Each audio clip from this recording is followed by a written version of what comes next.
मैं सीधा सीधा सीधा सवाल पूछता हूँ आपसे कि एक लड़का या लड़की जो आजकल के जेनजी हैं 18-19 साल के जो बच्चे हैं जो हमेशा मोबाइल फ़ोन पे रहते हैं, ठीक है, उनको पता है कि यार सन जो है वो एक गैस का गोला है जिसमें एक फिजन रिएक्शन चल रही है, या मून पे हम लोग जा चुके हैं, हम लोग पहुंच चुके हैं। जैसे सनराइज होता है यू फील डिफरेंट, सनसेट होता है you feel different, at night you feel different.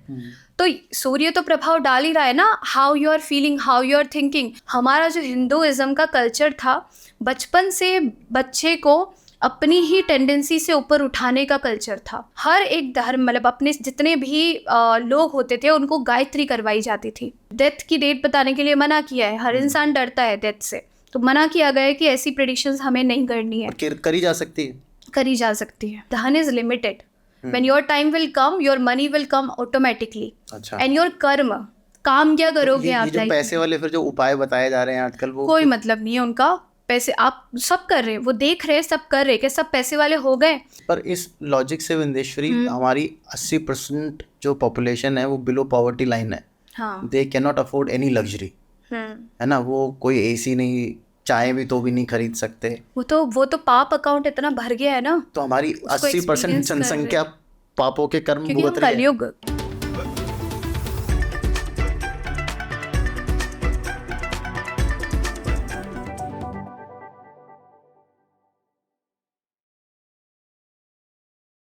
तो welcome to Tarun Sharma show. और आज का एपिसोड ना बहुत अमेजिंग होने वाला है, क्योंकि आपको कभी आपने सोचा कि यार एस्ट्रोलॉजी की हमें आजकल क्या ज़रूरत है, क्यों चाहिए हमें एस्ट्रोलॉजी।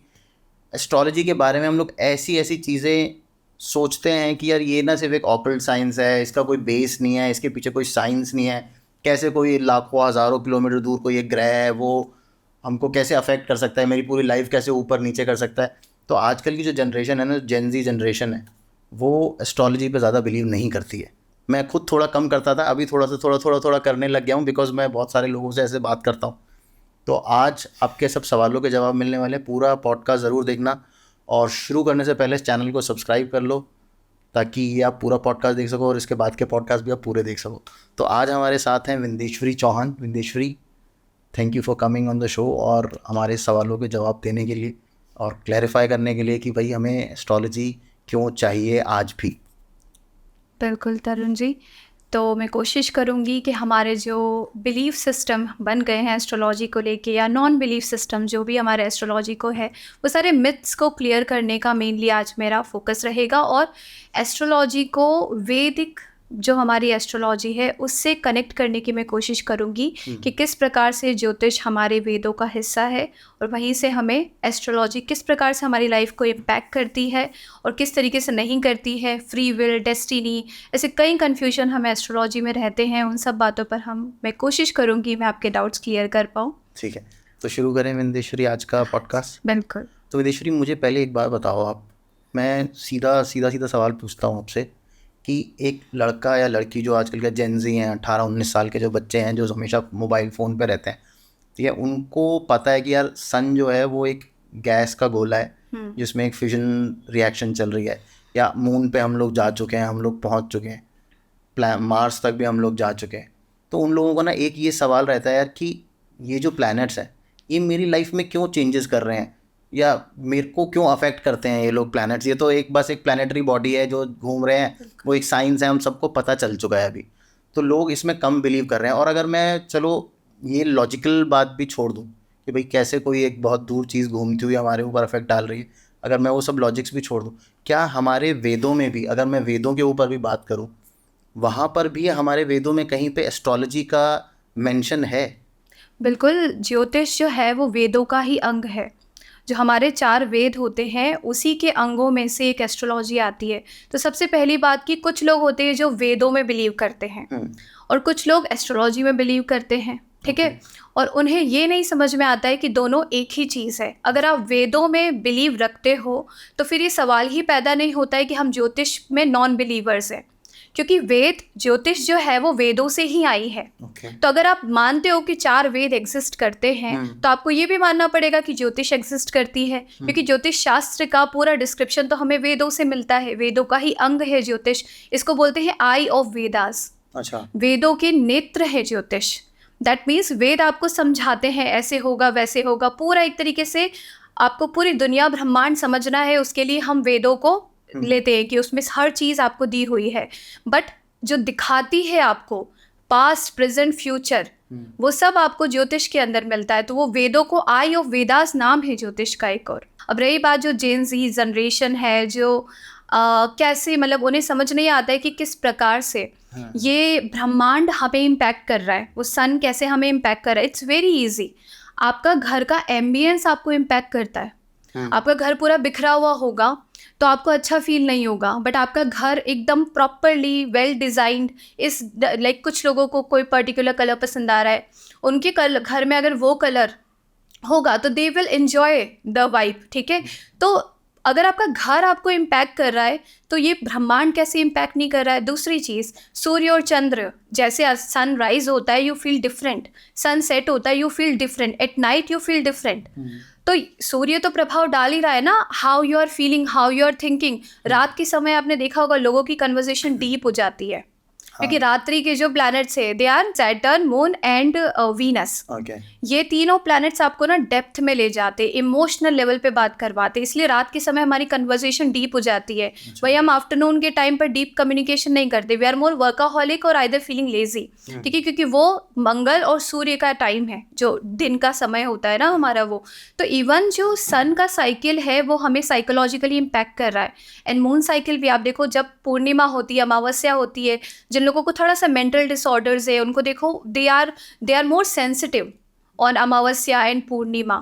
इवन आप डे टू डे लाइफ में देखो, अगर आपका मून कुंडली में बहुत अच्छा है, पॉजिटिव है, तो आपको पूर्णिमा के दिन you feel more positive, more energetic, और अमावस्या के दिन यू फील लो, क्योंकि आप चंद्रमा से ड्रिवन इंसान हो, आपका चंद्रमा बहुत प्रोमिनेंटली आपको इम्पैक्ट करता है। वहीं पे मान लो किसी का मून एफ्लिक्टेड है, स्टिल वो अमावस्या पर ज़्यादा एनर्जेटिक फील करेंगे एज़ कम्पेयर टू पूर्णिमा। और फिर आप पूरे ब्रह्मांड में अर्थक्वेक आ रहा है, कोई भी बड़े बड़े फिनोमिनास जो घटते हैं हमारे, वो सन मून के मूवमेंट से हो रहा है। तो अगर पूरे पृथ्वी को सन एंड मून का जो ट्रांजिट है वो प्रभाव डाल रहा है, उनका गोचर प्रभाव डाल रहा है। एक्लिप्स के आसपास अर्थक्वेक्स आते हैं। हमेशा आप ऑब्जर्व करो, जब भी एक्लिप्स होगा उसी के आसपास 15 डेज बिफोर और आफ्टर 15 डेज, मतलब अराउंड दैट पीरियड ही आपको अर्थक्वेक आएगा, क्योंकि वो इम्पैक्ट कर रहे हैं। तो उसी तरीके से अब सैटर्न, जुपिटर, हमें लगता है they are very far away, वो हमें कैसे इम्पैक्ट कर रहे हैं, बट आप एक सोलार सिस्टम से बंधे हुए हो, आप इस सोलार सिस्टम का पार्ट हो। पूरी जो पृथ्वी है वो एक हिस्सा है पूरे सोलार सिस्टम का, तो पूरे सोलार सिस्टम में जो कुछ भी होगा वो पूरा इम्पैक्ट पृथ्वी पर होगा, और आप पृथ्वी के ही एक तरीके से मतलब एक तरीके से अंग हो पृथ्वी के। तो जो भी पृथ्वी पर घटित होगा वो आपके शरीर के अंदर घटित होगा। तो जो ज्योतिष शास्त्र है, जो हमारे 9 प्लैनेट्स है, वो जो कुंडली में कोई भी ज्योतिष आपके 9 प्लैनेट्स अगर देख रहा है ना, वो देख रहा है कि जिस समय आप पैदा हुए थे उस समय पर क्या प्लैनेटरी एनर्जीज पूरी पृथ्वी पर थी। सैटर्न कहाँ था, जुपिटर कहाँ था, राहु केतु कहाँ था, उस इन्वायरमेंट में वो पर्टिकुलर प्लैनेट हमारा पृथ्वी ढला हुआ था उस एनर्जी के साथ। उस समय जो भी बच्चा पैदा होगा ना, वो उस एनर्जी के साथ सिंक्रोनाइज कर लेगा। तो आप उस एनर्जी के साथ सिंक्रोनाइज्ड हो, दैट मीन्स वो सारे प्लैनेटरी पोजीशंस उस समय पर जहाँ थे जब आप पैदा हुए थे, और वो भी बॉडी, जब मदर के बॉडी से बच्चा बाहर आता है उस समय हम कुंडली बनाते हैं। जो फर्स्ट रेज बच्चे की बॉडी पर जाएगी उस समय की हम कुंडली बनाते हैं। तो उस समय जो जो आसमान में वाइब्रेशंस होगी यूनिवर्स की, वही वाइब्रेशन में अर्थ सिंक्रोनाइज होगा, उसी वाइब्रेशन में आपकी बॉडी सिंक्रोनाइज होगी, और वही आपकी डेस्टिनी बताएगी कि आपके। और डेस्टिनी इज़ नॉट समथिंग कि ब्रह्मा जी या महादेव ने किसी किताब में आपके बारे में लिख दिया कि इसके साथ ये होगा। नो, आपके संस्कार है। अच्छा, हमने सब बच्चों के अलग संस्कार होते हैं। एक बच्चा बचपन से जल्दी उठेगा, पूरी ज़िंदगी जल्दी उठ पाएगा। एक बच्चे को आप बोलोगे बेटा सुबह जल्दी उठो, आप लाइफ में ज़्यादा ग्रो करोगे, बट उसके संस्कार ऐसे हैं कि वो नहीं उठ पाता। वो संस्कार कहाँ से आए? पिछले जन्म में हमने जो भी आदतें डाली है वो सारी आदतें हमें इस लाइफ में मिलती है, ठीक है, और वही हमारे प्लैनेटरी कॉम्बिनेशंस हमें बताते हैं।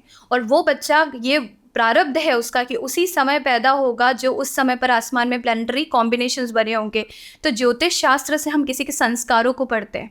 ओके कि इस इंसान का नेचर कैसा है, एक पर्टिकुलर सिचुएशन में किस प्रकार का रिस्पॉन्स होगा, रिएक्शंस, हम सब रिएक्शंस दे रहे। बट ये आध्यात्मिक लोगों के ऊपर ज्योतिष काम नहीं करती ज़्यादा। जितने भी स्पिरिचुअल लोग होंगे ना, वो आपको ये कहते हुए मिलेंगे कि एस्ट्रोलॉजी को साइड में रखो, आपको उस पर बिलीव करने की ज़रूरत नहीं है। द रीज़न इज़ कि वो अपने संस्कारों को बदलने के लिए ही हर क्षण काम कर रहे हैं अध्यात्म के थ्रू। बाकी मैक्सिमम लोग जो है वो अपनी आदतों को, अपनी इंक्लिनेशन, जो भी पास्ट लाइफ की मेमोरीज, आदतें हैं, उनको लेके ड्रिवन है, उसके अकॉर्डिंग एक्शन होगा, रिएक्शन होगा, और हमारी लाइफ इसलिए प्री डेस्टिन्ड हो जाती है चीज़ें, क्योंकि हम अपने आदतों के ऊपर ध्यान नहीं दे रहे, हम संस्कारों पे ध्यान नहीं दे रहे, हम बस इच्छाएं क्रिएट कर रहे हैं। बट हम ये नहीं सोच रहे हैं कि अगर आपको एक बॉडी बिल्डर बनना है तो you have to go to gym every day. ठीक है, अब आपके पिछले जन्म के संस्कार होंगे तो आप अपने आप आसानी से कर पाओगे इस लाइफ में, आपकी बॉडी आराम से बनेगी क्योंकि वो आपके संस्कारों में है। तो आध्यात्मिक लोग जो होते हैं वो उसी पे काम करते हैं कि उन्हें अपनी आदतों को, एक्शन रिएक्शंस जो हो रहे हैं उसके ऊपर वो काम करे कि कहाँ रिएक्ट करना है, कहाँ रिएक्ट नहीं करना है मुझे। तो उनके ऊपर फिर ये प्लानिटरी कॉम्बिनेशन ज़्यादा काम नहीं कर पाते। बट वहीं पर और कर रहे हैं, ऐसा नहीं है, उनकी भी एक डेस्टिनी है, सिचुएशन। जैसे आप अपने आप को तो कंट्रोल कर पाते हो कि मुझे किस सिचुएशन में कैसे रिएक्ट करना है, but what about the external situations? आपके जिन लोगों से जो भी पेंडिंग कर्मास अटैच होंगे वो इंसान उस समय पर आपकी लाइफ में आएगा।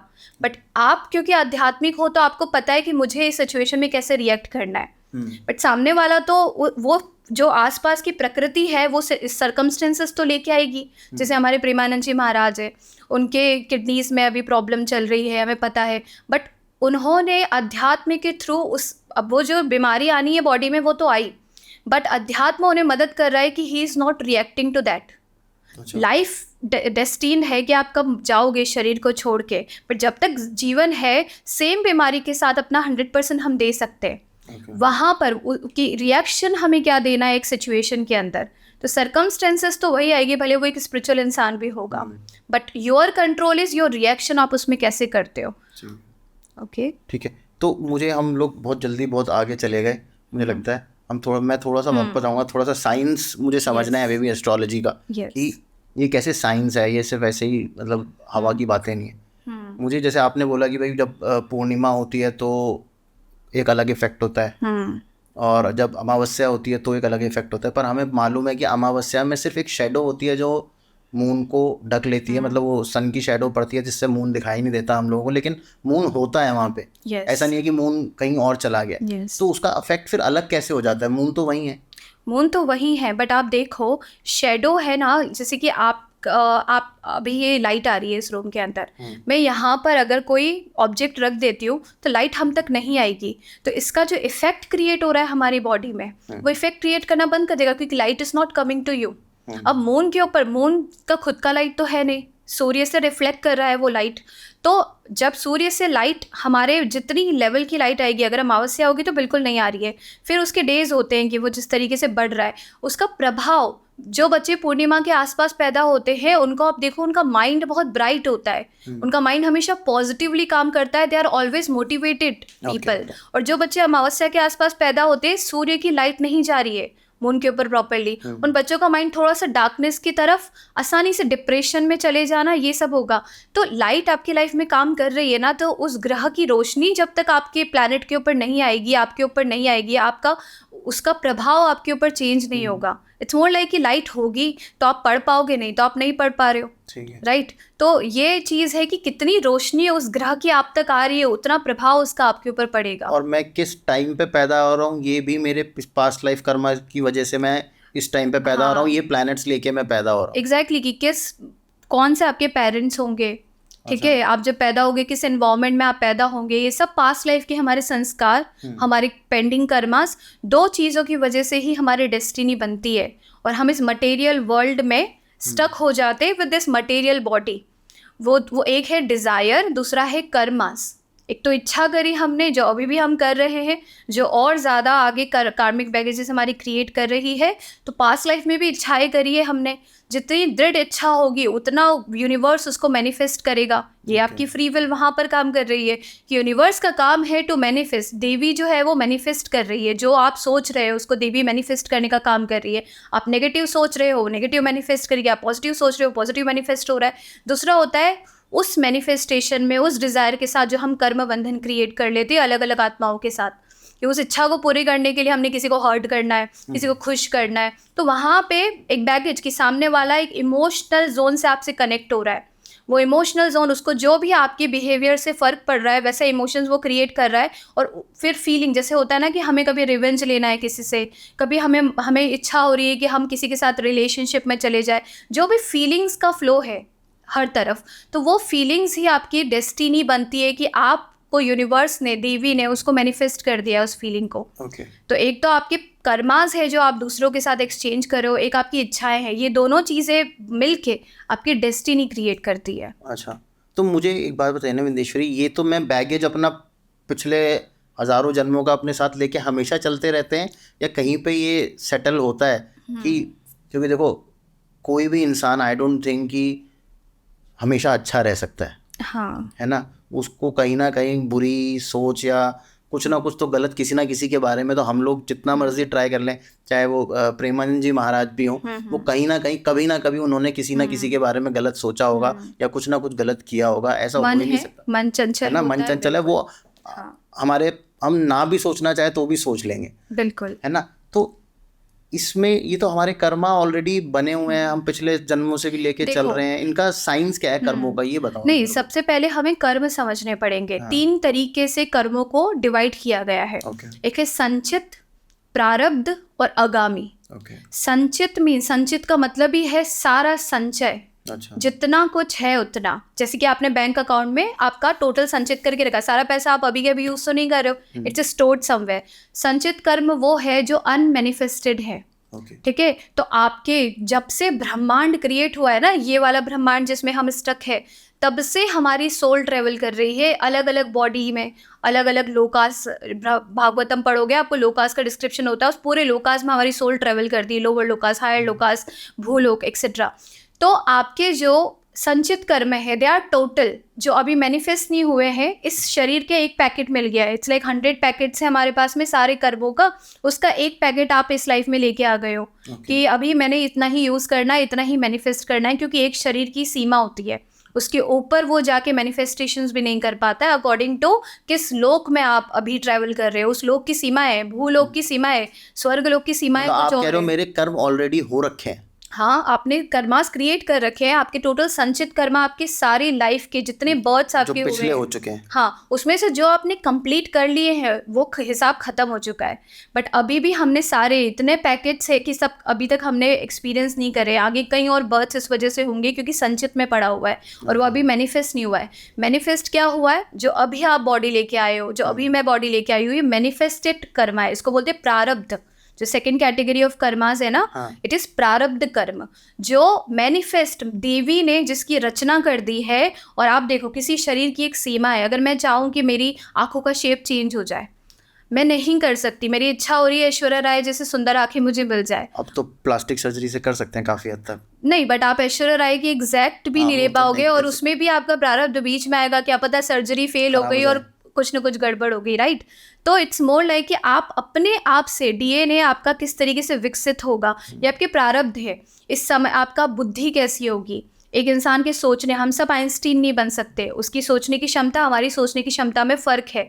हम सब अपनी बुद्धि, अपने संस्कार इस बॉडी के साथ, इस बॉडी की प्रकृति को लेके आए हैं। वो हमारी ही मैनिफेस्टेशंस है पास्ट लाइफ की, कि मुझे ऐसी बॉडी चाहिए, या कर्म बंधन है कि हमने किसी, मान लो पास्ट लाइफ में किसी का खून कर दिया, बहुत बुरी तरीके से हमने किसी के साथ कुछ गलत कर दिया, इस लाइफ के अंदर हमें डिस्टॉर्टेड बॉडी मिलेगी क्योंकि हमने किसी के साथ गलत किया है। वो प्रारब्ध हमें झेलने पड़ेंगे इस पर्टिकुलर बॉडी के साथ में। तो संचित इज लाइक टोटल अक्यूमुलेटेड, जो अभी स्टोरेज में है। प्रारब्ध इस शरीर के साथ हम मदर, फैमिली, हमारी डेस्टिनी, किस समय प्रेजेंट हो गया, दुश्मन आएगा लाइफ में, किस समय पर हमारा दोस्त हमें कोई मिलेगा, पूरा ये प्रारब्ध है। थर्ड इज आगामी। आगामी मतलब अभी क्रिएट करने वाले कर्म।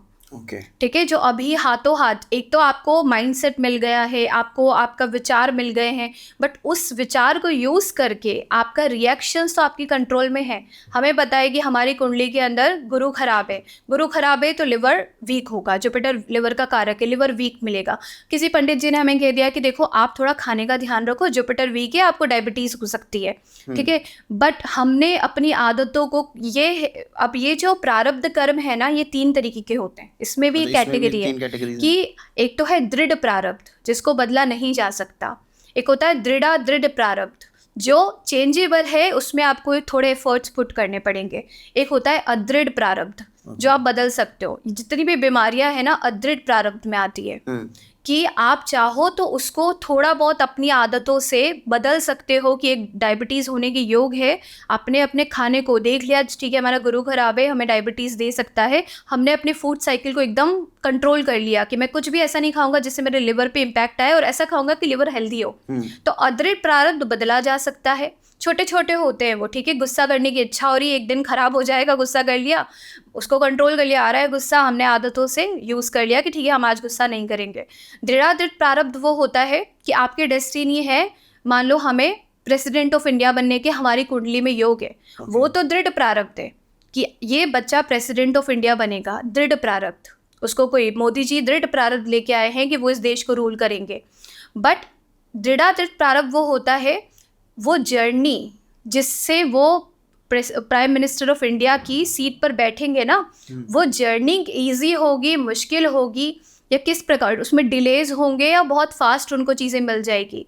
तो दृढ़ प्रारब्ध जो है ना, वो हम अपने डे टू डे रूटीन से चेंज कर सकते हैं कि चीज़ें थोड़ी आसानी, आदतें बदल के। कि सुबह जल्दी उठने वाला इंसान, डेफिनेटली सुबह 4 बजे उठने वाले लोग सक्सेसफुल होते हैं लाइफ में, उनको कोई नहीं रोक सकता। ऊर्जा ही उस समय ऐसी होती है कि देवता भ्रमण करते हैं, वो आपको ब्लेसिंग्स देते हैं, और उस वजह से आप जो भी आपका पोटेंशियल है ना, उसकी हाईएस्ट लेवल पर आप फास्ट चल सकते हो। ओके, तो हमारे संस्कारों पे हम हर दिन काम करके एफर्ट्स को, वो जर्नी को थोड़ा आसान बना सकते हैं कि हमारा टाइमलाइन थोड़ा आगे पीछे हो गया। दृढ़ बट वो बनने की जो है कि हमें प्रेसिडेंट ऑफ इंडिया बनना है, वो भाग्य दृढ़ प्रारब्ध में आता है। वो जिसको बनना होगा वही बनेगा। ठीक है, क्योंकि हम उस इंसान के कोर कर्मास को नहीं बदल सकते कि वो क्या पिछले जन्म में मैनिफेस्ट करके आज कहाँ बैठेगा वो इस लाइफ के अंदर।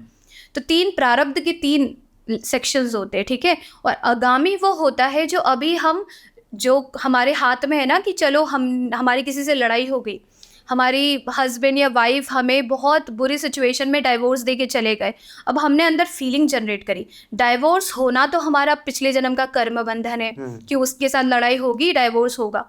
अभी हमने क्या फीलिंग जनरेट कर ली है, आध्यात्मिक लोग उसी पे सबसे ज़्यादा एम्फेसिस करते हैं, आगामी पर ध्यान दो। प्रारब्ध और संचित का आप कुछ नहीं कर सकते, आगामी पर ध्यान दो।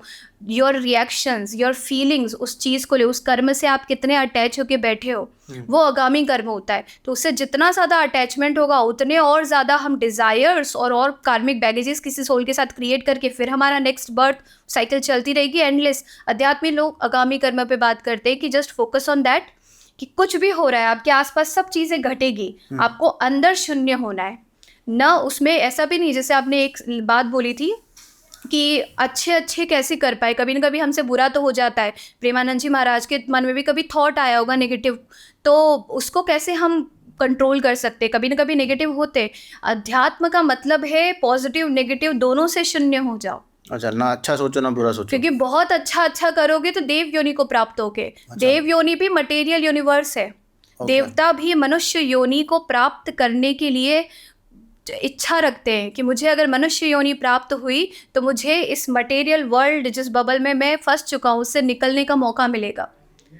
देवता भी इस चीज़ का वेट करते। देवता वो आत्माएं हैं जिन्होंने बहुत बड़े बड़े हवन करे हैं, जिन्होंने समाज में बहुत कल्याण किया है। अच्छा। तो उनके पुण्य की शक्ति से उनको देव योनि प्राप्त हुई है। पर सूर्य देवता बंधे हुए, इंद्र देवता बंधे हुए, उनको अपना काम करना पड़ेगा कि हाँ भाई आपने इतनी शक्तियाँ प्राप्त कर ली है। उनको भी छुटकारा नहीं, छुटकारा मिलने का एक ही, आप अगर भागवतम में डिस्क्रिप्शन पढ़ोगे अबाउट भूमंडल, तो आपको पता चलेगा भूमंडल के अंदर भी हमारे सिर्फ ये पृथ्वी है जिसके ऊपर ये पॉसिबिलिटी है कि you can escape this particular universe और स्पिरिचुअल यूनिवर्स, मटेरियल यूनिवर्स से स्पिरिचुअल यूनिवर्स को आप प्राप्त, जहाँ पे हर चीज़ इटर्नल है। And every human is trying for something permanent. भले आप पैसा कमाना चाहो, भले आप रिलेशनशिप, कोई भी चीज़ जो हमारी इच्छा है ना, हमें परमानेंट चाहिए। ये परमानेंट की जो हमारे अंदर इच्छा है, वो इच्छा इसीलिए है क्योंकि हर सोल के अंदर स्पिरिचुअल वर्ल्ड में जाने की इच्छा है, उस परम शक्ति के साथ मिलने की इच्छा है, इसलिए हमारी हमेशा एक्सपेंड करने की, इतना पैसा है तो और चाहिए। बट मटेरियली वो एनर्जी कभी आपको फुलफिलमेंट नहीं देगी जब तक आप स्पिरिचुअल एनलाइटमेंट तक नहीं पहुंचो। तो सिर्फ पूरे ब्रह्मांड के अंदर इतने लोकास होने के बाद में इकलौती पृथ्वी लोक है जहाँ पर बर्थ होता है। तो यू हैव अ पॉसिबिलिटी कि आप अपनी कर्मों को, जो आगामी कर्म है ना, उनको परफॉर्म करके आप इस पूरे मटेरियल वर्ल्ड से स्किप करके देवी के जो जोन है, दुर्गा को दुर्गा क्यों कहते हैं? वो दुर्ग की दुर्ग दरवाज़ा होता है, उसको संस्कृत में दुर्ग कहते हैं। दुर्गा का नाम दुर्गा इसलिए क्योंकि वो दुर्ग की देवी है जो रक्षा करती है कि इस माया जगत से बाहर कौन जा पाएगा या कौन नहीं जा पाएगा। तो जब तक हमारा किसी भी प्रकार का अटैचमेंट है डिज़ायर्स के फॉर्म में या कर्मा के फॉर्म में, तब तक उस दुर्ग को हम क्रॉस नहीं कर सकते। देवी आपको माया क्रिएट करके फंसा के रखना चाहती है, ये देवी का काम है। और उसी जब आप, और जो देवी के उपासक, आप देखो सारे तंत्र में देवी के उपासक होते हैं, अध्यात्म में बहुत फास्ट, तो वही देवी की परमिशन से आप इस मटेरियल वर्ल्ड से बाहर जा सकते हो, आध्यात्मिक बॉडी में ट्रेवल कर सकते हो। बहुत सारे स्पिरिचुअल लोकास भी, आप भागवतम पढ़ो, आध्यात्मिक लोगों का भी डिस्क्रिप्शन है। तो उस स्पिरिचुअल लोक में जाने का, तो देवता बॉडी में आना, बहुत अच्छे कर्म करना मीन्स आपको हायर लोकास मिलेंगे। कर्महीन होना पड़ता है। तो जो भी स्पिरिचुअल लोग हैं वो बोलते कर्महीन हो, किसी भी प्रकार का अच्छा करने का भाव, बुरा करने का भाव, दोनों भाव से जब हम शून्य होंगे तब हम मुक्त हो पाएंगे। ऐसा कैसे पॉसिबल है कि मैं कुछ करूँ ही ना? नहीं, करोगे आप विदाउट अटैचमेंट। विदाउट अटैचमेंट ऐसा होता है कि कृष्ण जब अर्जुन को कहते हैं ना कि तुम्हें समझ में नहीं आ रहा है तुम्हें क्या करना है, तुम वो करो जो मैं कहता हूँ। एक संवाद आता है, कृष्ण बोलते हैं कि अर्जुन बिल्कुल, कि आप मुझे बता दो प्रभु, घुटनों में बैठ गया है भगवान के। सारे सवाल करने के बाद में एक स्टेट आ जाती है अर्जुन की कि मैं बिल्कुल कंफ्यूज हूँ, मुझे कुछ समझ में नहीं आ रहा है, मैं नहीं उठा सकता। तब कृष्ण कहते हैं कि ठीक है, तुम्हें कुछ समझ में नहीं आ रहा तो मैं जो बोलता हूँ वो आप करो, ठीक है। तो दैट मीन्स कि जब आप हर काम में भगवान की कॉन्शियसनेस को जोड़ लो तो आपको कर्म इफेक्ट नहीं करते। ये सारे स्पिरिचुअल लोगों का यही मेन मोटिव होता है कि मैं जो भी कर रहा हूँ वो सब आपको समर्पित। धन कमा रहा हूँ क्योंकि मुझे भगवान की सेवा में लगाना है। जब आपका पूरा कॉन्शियसनेस भक्ति में या उसमें चला जाता है, सुपर कॉन्शियसनेस में, कि जिस भी फॉर्म को आप भगवान मानते हो, अटैचमेंट नहीं है मुझे किसी से। पैसा आ रहा है तो भी ठीक है, नहीं आ रहा है मैं इसलिए कर रहा हूँ क्योंकि भगवान ने मुझे शरीर दिया है। जैसे अभी मैं कंसल्टेशंस लेती हूँ, उसका जो भी पेमेंट आता है, जो कुछ भी है, उसमें मेरे दिमाग में अगर ये भाव रहेगा कि आई एम अर्निंग समथिंग, मैंने किसी की कुंडली पढ़ी है, मैं किसी को उनका भाग्य बता रही हूँ, तो I am attaching to that ego. कोई मेरी तारीफ कर रहा है तो मैं उसको ले रही हूँ कि देखो मुझे ज्योतिष आती है इसलिए किसी से मुझे प्रेजल मिला है। बुराई कर रहा है तो मुझे अपने आप में लूँगी कि ओहो मुझे नहीं आता है। आई am attaching my self with the ego. But अगर मैं ये सोचूं कि मुझे ये ज्ञान भी भगवान की इच्छा से मिला है, भगवान की कृपा से ये ज्ञान मुझे मिला है, नहीं तो मैं कुछ भी नहीं हूँ। भगवान से आप हर थॉट को अपना जोड़ लोगे, मैं कुछ भी कर पा रही हूँ क्योंकि कृष्ण ने मुझे ये ब्लेसिंग दी है कि उनकी शक्ति कहीं ना कहीं मेरे थ्रू काम करी, कि सामने वाला इंसान जिसको कोई रेमेडी चाहिए, जिसकी कोई परेशानी है, अगर मैं उसको सॉल्व कर पा रही हूँ तो ये भगवान की, मैं माध्यम हूँ। आप जब माध्यम बन जाते हो आपकी हर कर्म में, तो आप कभी कर्म बंधन क्रिएट नहीं करोगे किसी भी सोल से। बट जब हम अपने आप को एंड रिजल्ट मानने लग जाते हैं, हम सोचते हैं हमारे ही थ्रू सब कुछ हो रहा है, तो हम अपने ईगो से अटैच रहे, हम उसकी वजह से प्रारब्ध कर्म और क्रिएट करते जाते हैं, मतलब आगामी कर्म और क्रिएट करते हैं और ज़्यादा संचित बनने लगता है। तो मीडियम मानना अपने आप को, जितने आध्यात्मिक लोग हैं, जैसे प्रेमानंद जी महाराज की हर दूसरी बात में आप सुनोगे कि वो बोलते हैं मैं कुछ नहीं हूँ, ये सब भगवान की कृपा है, मैं कुछ नहीं हूँ, सब राधा रानी की कृपा है। हर बात में वो ये बात बोलते हैं। मतलब जब आपके अंदर भाव मीडियम के आ जाते हैं ना, तो कोई कर्म आपको इफेक्ट नहीं करता। ठीक है। अभी आपने ना, जैसे विदेशी, आपने कृष्ण जब उनको अर्जुन को बता रहे थे उसकी बात करी, तो मुझे एक बात बताइए, जैसे कृष्ण ने बोला था कि भाई आप तो कुछ नहीं कर रहे हो, ये सब कुछ ऑलरेडी प्री डेस्टिन्ड है। महाभारत कोई पहली बार नहीं हो रही है, ये पहले भी हजारों बार हो चुकी है और अभी भी होगी।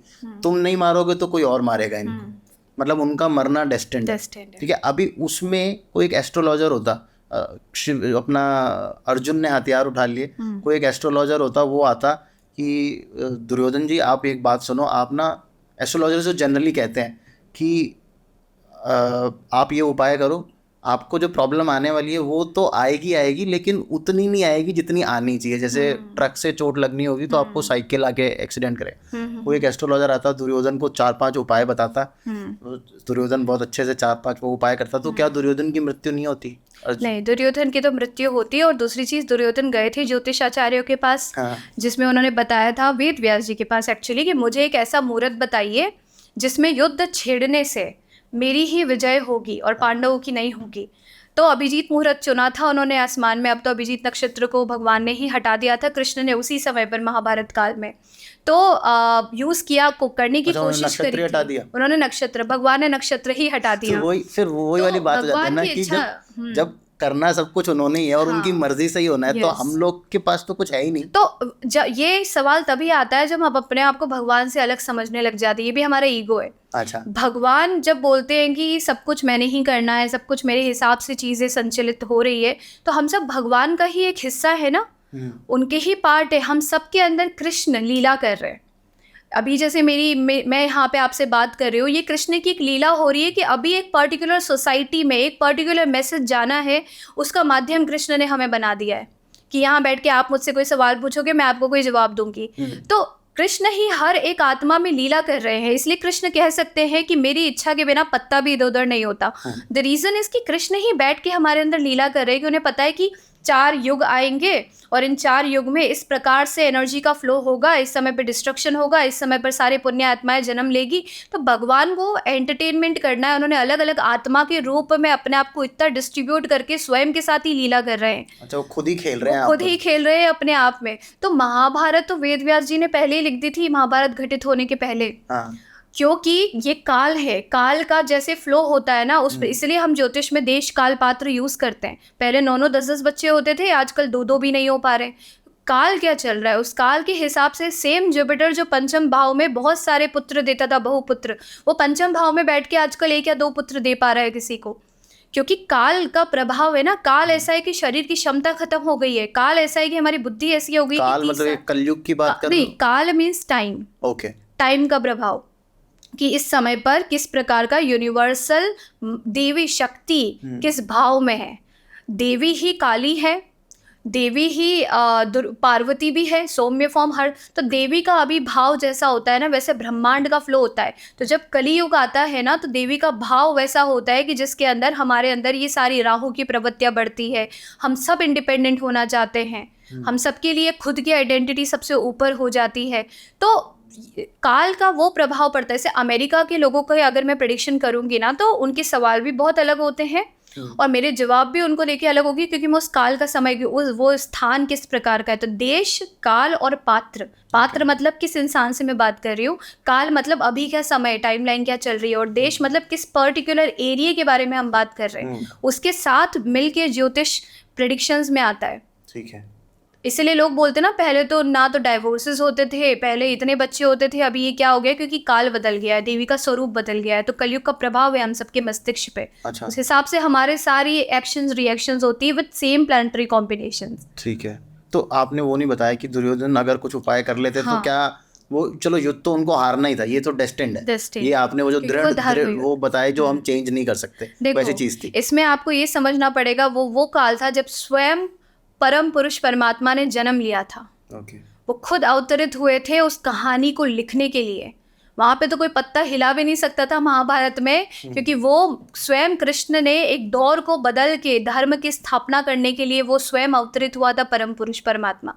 तो कृष्ण जब है जहाँ पर, वहाँ पे वही चीज़ होगी जो कृष्ण की इच्छा में होगी। कृष्ण की इच्छा के विरुद्ध कुछ, पहली बात तो हम जो भी कर रहे हैं ना, वो कहीं ना कहीं कृष्ण की इच्छा है, इसलिए हमारे इस प्रकार के भाव आते, एक्शन रिएक्शंस होते हैं। अब जो दुर्योधन है, उसको कोई पंडित जी बोलते कि आप ये रेमेडी करो, आप युद्ध जीत जाओगे। उन्होंने पूरी कोशिश करी, ऐसा नहीं कोशिश नहीं करी, बट वो बड़ी डेस्टिनी का पार्ट था। बड़ी डेस्टिनी दुर्योधन या कोई और ज्योतिष नहीं बदल सकता। ये प्रारब्ध कर्म, वो शरीर जो दुर्योधन ने अपना शरीर धारण किया था, उस शरीर का भाग्य था कि उसकी वजह से युद्ध छिड़ेगा और वो युद्ध हारेगा, उस शरीर का भाग्य था। तो वो शरीर चाहे कितनी भी कोशिश कर ले इधर उधर, वो भाग्य नहीं बदल सकता। तो मतलब हम नहीं बदल और सकते। जैसे अर्जुन की बात आती है, अर्जुन बीच में बोलते हैं कि भगवान इससे अच्छा तो मैं कोई तपस्या करने चला जाऊं पहाड़ों पे, मैं अपने ही पितामह अपने ही गुरु के ऊपर बाण क्यों चलाऊं, इससे अच्छा तो मैं खुद जाके कहीं पहाड़ों में बैठ जाता हूँ, कम से कम मुझसे पाप तो नहीं छोड़ो होगा, राजपाट छोड़ो वगैरह। राजपाट।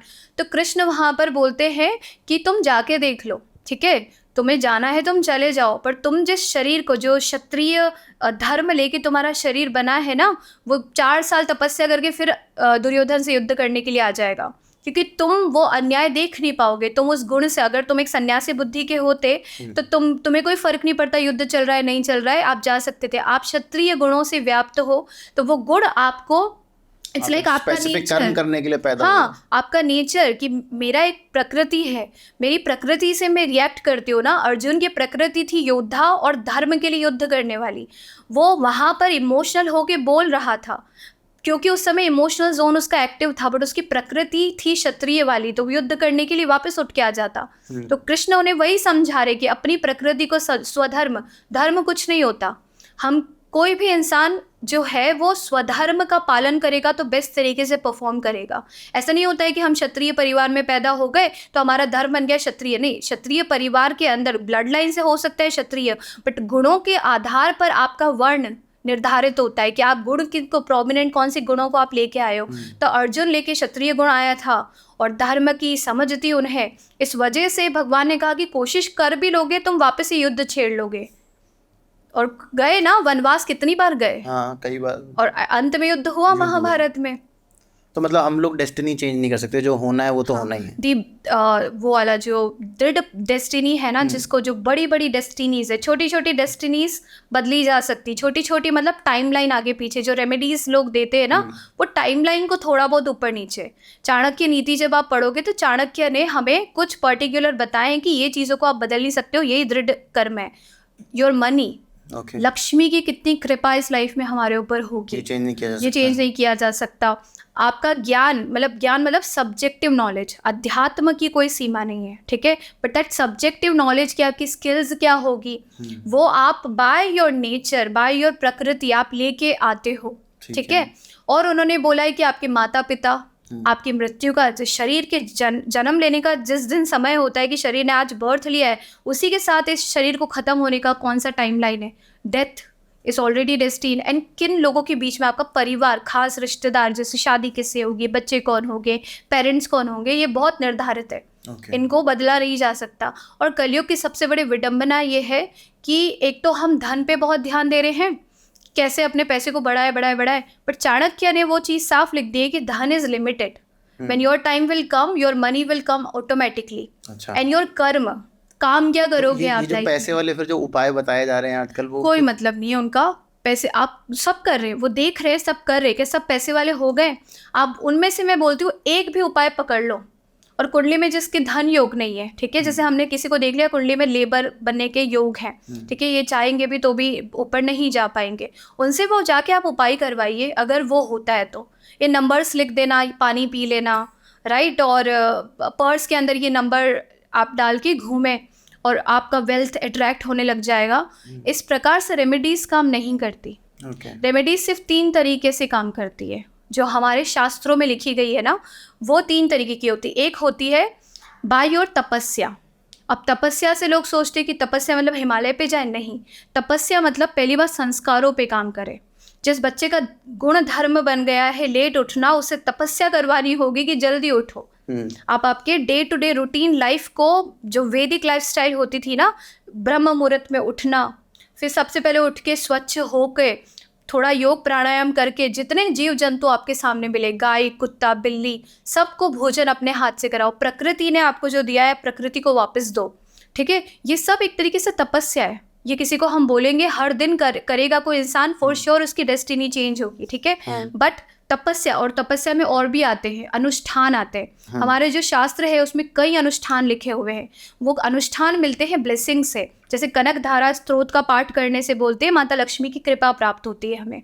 कनक धारा स्त्रोत जब रचा गया था तो एक बहुत बूढ़ी सी औरत थी, बहुत गरीब थी वो। तो शंकराचार्य, जिन्होंने हमारे सारे हिंदुज़म की तीर्थ स्थापना स्थानों करी। की स्थापना करी है। शंकराचार्य जा रहे थे, वो उनसे भिक्षा लेने गए उनके घर पे, उन्होंने बोला मेरे पास सिर्फ एक आंवला है, मैं आपको क्या दूँ भिक्षा में, तो ये आंवला आप मुझसे ले लीजिए। तो उन्हें बहुत दया है, और शंकराचार्य की आप अगर बहुत गुण पे जाओ ना, तो उन्होंने श्री विद्या और सबसे ज़्यादा लक्ष्मी की पूजा करी और श्री विद्या की साधनाएं करी। हर शंकराचार्य के जितने भी स्थापित मंदिर है ना, वहाँ पे आपको यंत्र। श्री यंत्र मिलेगा, कहीं ना कहीं उससे कनेक्टेड है, ठीक है।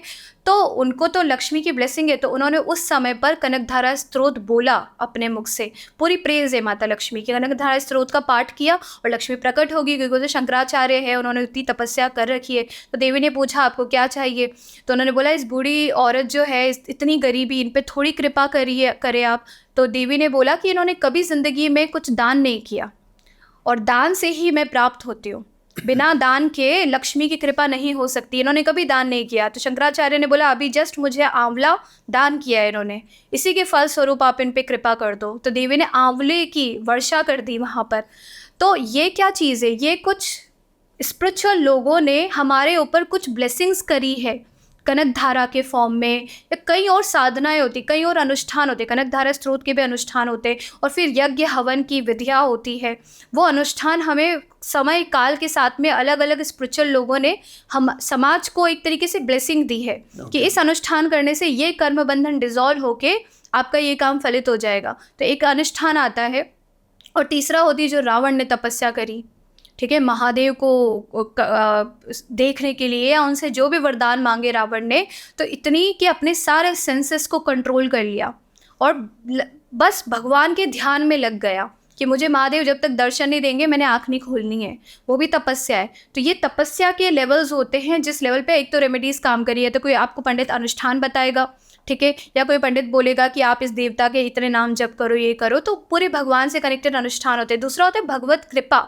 भगवत कृपा में हो सकता है आपको अनुष्ठान वगैरह कुछ करने नहीं आता, बट आपने एक भगवान का आपको इतनी निष्ठा है कि आप अपने भावों से उस देवता को, जैसे मान लो कभी कोई बहुत बड़ी प्रॉब्लम आ गई लाइफ के अंदर, आपको कुछ समझ में नहीं आ रहा है मैं क्या करूँ, पूरा ध्यान जो द्रौपदी ने किया था चीरहरण के समय, जब तक द्रौपदी सबसे रिक्वेस्ट करती रही, विश्व पितामह से, सारे बुजुर्गों से कि आप मेरी रक्षा करें इस सिचुएशन में, तब तक भगवान नहीं आए। अंत में जब द्रौपदी को समझ में आया कि एक तिनके का भी सहारा नहीं है, सीधा उसने अपने दोनों हाथ छोड़, जब तब तक वो साड़ी पकड़ के बैठी थी द्रौपदी, और जैसे ही उसने कृष्ण का ध्यान किया, उसने अपनी साड़ी भी छोड़ दी कि अब सिर्फ भगवान भरोसे। वो स्टेट जो होती है वो भक्ति की स्टेट है, वो भगवत कृपा की स्टेट होती है कि when you completely rely on God, तो आपको फिर भगवान चमत्कार दिखाएंगे, और वो हर एक इंसान के लिए पॉसिबल है। एक भी ऐसा इंसान पैदा नहीं हुआ है, क्योंकि हम सब उस परमपिता से जुड़े हुए हैं। एक सेकेंड, मतलब आप अगर सब कुछ, एक तिनके का भी सहारा जब नहीं होगा, तो you will see miracles will be happen in your life, होंगे मिरेकल्स। तो वो द्रौपदी के और ऐसे कई इंसिडेंसेस, जैसे अभी अभी इसी समय काल में इस्कॉन के एक डिवोटी है जो फॉरेन कंट्री में है, और वहाँ पर कुछ गुंडे होंगे जिन्हें इस्कॉन की संस्था पसंद नहीं होगी, बोला आज तो इसको मारना है, ठीक है। तो वो सब उनका पीछा करते हुए गए उन गुरुजी का। तो वो गुरुजी एक किसी पतली गली में, सोचा अंधेरा है यहाँ कहीं जाके छुप जाता हूँ, बट उन्हें पता चल गया था कि इस गली में गए हैं, और वो गली फिर एंड हो गई एक जगह पर। अब उनको कुछ समझ में नहीं आ रहा मैं क्या करूँ, आज तो मेरी मृत्यु है। तो उन्होंने नरसिम्हा देव का एक मंत्र बोल के, या नरसिम्हा देव का ध्यान किया कि मुझे भगवान, मेरे पास अब कुछ भी नहीं बचा है, आप ही मुझे बचा सकते हो। और वो आंखें बंद करके बस प्रे कर रहे हैं नरसिम्हा को। और वो गुंडे जब आए और चले गए वहाँ से, उन्होंने थोड़ी देर बाद आंखें खोली, सामने कुछ भी नहीं था। बोले ठीक है चले गए होंगे, वो गए। अगले दिन वही जो थे लोग, वो आए इस्कॉन की, उनको पता है कि एक ही इस्कॉन की छोटे शहर होते हैं वहाँ पे फॉरेन में, वहाँ पे इस्कॉन की कौन सी संस्था है, वो वहाँ पे ढूंढते ढूंढते उन पंडित जी को आए। और फिर उनसे पूछा, वो तब लगा अभी भी कुछ इनको प्रॉब्लम हो गई, उन्होंने बोला आप क्यों आए हो यहाँ पे। तो उन्होंने बोला कि आप जब क्या मंत्र बोल रहे थे कि हमें एक बहुत बड़ा लायन का फेस दिखा आपके सिर के ऊपर, तो आप क्या बोल रहे थे, ऐसा कौन सा मंत्र है जिससे लायन का फेस दिखता है, लोगों को आप डरा सकते हो। वो भक्ति है कि जब भक्ति में आप समर्पित हो जाते हो ना, it's like when you completely devoted, तो आपको दूसरी ये बहुत ही भगवत कृपा से भाग्य बदला जा सकता है। कि अब तो ईश्वर की इच्छा हो गई कि आज तो इसने डेस्टिनी चेंज करनी है, वो कर देते। तीसरा होता है गुरु कृपा, कि गुरु जो होता है ना, जिसको हम बोलते हैं द गुरु, जो भगवान से जुड़े हुए गुरु है, वो गुरु के अंदर वो क्षमता होती है कि वो ब्रह्मांड से कनेक्टेड, इसको मतलब ब्रह्म ऋषि है, कोई अलग अलग वो होते हैं, इन लोगों के लेवल्स होते हैं गुरुओं के भी। तो आप ना गुरु अगर हो प्रॉपर, तो आप भगवान से जुड़े हुए हो। जैसे एक वृंदावन की या मथुरा की कहानी है, उसमें एक अभी अभी की बात है, ठीक है। तो एक कोई फादर होंगे, वो अपनी डॉटर की कुंडली दिखाने के लिए बार बार उनके पास आते कि मेरे सारे एस्ट्रोलॉजर बोल रहे हैं कि आपकी बेटी की तो शादी नहीं होनी है, और आप गुरुजी कुछ कृपा करो मेरी बेटी के ऊपर कि उनके जो भी खराब योग है शादी के, वो योग खत्म हो जाए, उसकी शादी हो जाए। तो बहुत बार उन्होंने मना कर दिया, देखो ये इसकी किस्मत है, कुछ नहीं कर सकता। बार बार वो आते थे, तो फिर उनको थोड़ा लगा चलो ठीक है, इतना कोशिश करा, उन्होंने नई कुंडली बना दी हाथों हाथ, और बोला आज से तुम्हारी बेटी की ये कुंडली है। अच्छा, दैट मीन्स एक गुरु के पास वो क्षमता है, वो ब्रह्म ज्ञान से, जब आप ब्रह्म ज्ञानी हो जाते हो तो यू आर कनेक्टेड टू ब्रह्मांड। तो जब आप एक तरीके से यू बिकम ब्रह्मा जी और यू आर कनेक्टेड टू देवी, तब ये पॉसिबिलिटी है कि आप किसी भी तरीके की डेस्टिनी को बदल, टाइमलाइन को, डेस्टिनी को, चीज़ों को बदल सकते हो। तो गुरु कृपा तीसरी होती है। इसके अलावा जितनी भी रेमेडीज चल रही है ना, I am telling you, zero, it will never work in any one's life. वो सिर्फ उस वजह से ज्योतिष पे से भरोसा उठेगा, लोग ज्योतिष के खिलाफ बोलेंगे समाज के अंदर और गलत ज्ञान की तरफ जाते जाएंगे। सिर्फ 3 चीज़ों से you can change your destiny. या तो आदतों को बदले, तपस्या करें, गुरु कृपा प्राप्त करेगी, किसी ऐसे ब्रह्मगिरी गुरु की हमारे ऊपर कृपा दृष्टि हो गई, ये भाग्य बदल गया भगवत कृपा से। तो फिर हमें ज्योतिष क्यों चाहिए? उसमें रेमेडी भी नहीं है आप कह रहे हो, वो तो आप रेमेडी है ना, अनुष्ठान सारे ज्योतिष की रेमेडी में, जितने में मैंने बोला ना, कनक धारा, स्त्रोत, ये सब अनुष्ठान है। तो जैसे आपके पास कोई कुंडली लेके आता है या आपको कोई कुंडली दिखाता है, तो आप उसको क्या मतलब, आप उसको बोलते हो हवन करो या यज्ञ करो, या आप सुबह जल्दी उठना शुरू करो? आदतें सबसे ज्यादा मैं फोकस करती हूँ लाइफस्टाइल रेमेडीज पे। मैं देखती हूँ क्या संस्कारों में प्रॉब्लम है किसी की कुंडली में, कि उन्हें बताया जाए कि ये आदत आपने बदली तो आप देखो अपने आप, जैसे गुरु किसी का अच्छा है कुंडली में, तो हम बोलेंगे राहु के प्रभाव से बाहर आ जाओ, सारी तामसिक चीज़ों से दूर हो। बहुत मुश्किल होता है क्योंकि संस्कारों में घुसा हुआ है हमारे कि बिना स्मोक किए हम कुछ कर नहीं सकते, ठीक है, बिना कुछ ड्रिंक किए हम लोग कुछ नहीं कर सकते। उन संस्कारों को तोड़ना पड़ता है। आपने वो संस्कारों को तोड़ा ना, तो आपको कोई, जैसे कोई भी ग्रह की जब महादशा आती है ना, when you synchronize your self with that mahadasha, you are in Guru mahadasha, become like गुरु। मतलब गुरु क्या है? भगवान के भक्त है, सात्विक रहते हैं, अच्छे लाइट कलर्स पहनते हैं, हर तरफ स्वच्छता रखते हैं और किताबें पढ़ते हैं। आप गुरु की एनर्जी में सिंक्रोनाइज हो जाओगे ना, तो आपका गुरु का जो बुरा प्रभाव है, वो आपके संस्कार है जो गुरु महादशा खराब कर देगी, ठीक है। उन संस्कारों को बदल लिया तो गुरु को फिर क्या चाहिए? गुरु चाहते थे कि मेरा जो ज्ञान का लेवल है मैं आपके अंदर दे दूँ, आप मेरे परम स्टेट तक आप पहुंच जाओ। आप उसमें सिंक्रोनाइज हो गए तो आपको कोई प्रॉब्लम नहीं होगी। फिर एक तो संस्कार होते हैं कि शनि की प्रॉब्लम है तो शनि का हम रेमेडी देंगे कि आप समय को फॉलो करो, किसी के साथ गलत कर्म निष्ठ हो जाओ, फल निष्ठ मत हो, फल क्या मिलेगा, कर्मनिष्ठ हो जाओ, शनि यही चाहता है हमसे। तो ग्रहों की महादशाओं में उसकी तरह ढल जाना। दूसरा फिर अनुष्ठान होते हैं, ठीक है, कि आप हम अलग अलग देवताओं के, हम देखते हैं कौन सा प्लैनेट है, इससे जुड़े हुए कौन से देवता है, इनकी पूजा करने से क्या फल प्राप्त होगा, वो सारी चीज़ें अकॉर्डिंग टू प्लैनेटरी कॉम्बिनेशन उनको रेमेडीज दी जाती है, जो हमारे पुराणों में कई रेमेडीज लिखी हुई है। बच्चे ना होने की योग कुंडली में किसी गुरु ने ब्लेसिंग दे दी कि जो इस दिन का व्रत करेगा उसको डेफिनेटली पुत्र की प्राप्ति या बच्चों की प्राप्ति होगी। आप उसे रेमेडी दोगे फॉर श्योर, क्योंकि उस गुरु का वरदान है वो करने से आपको फल मिलेगा। बट ये आपकी किस्मत है कि आप उस चीज़ के पीछे कितना भाग रहे हो। जब आपकी क्रेविंग इतनी, इसको एक और चीज़ में समझाती हूँ कि कहाँ डेस्टिनी कैसे बदलते।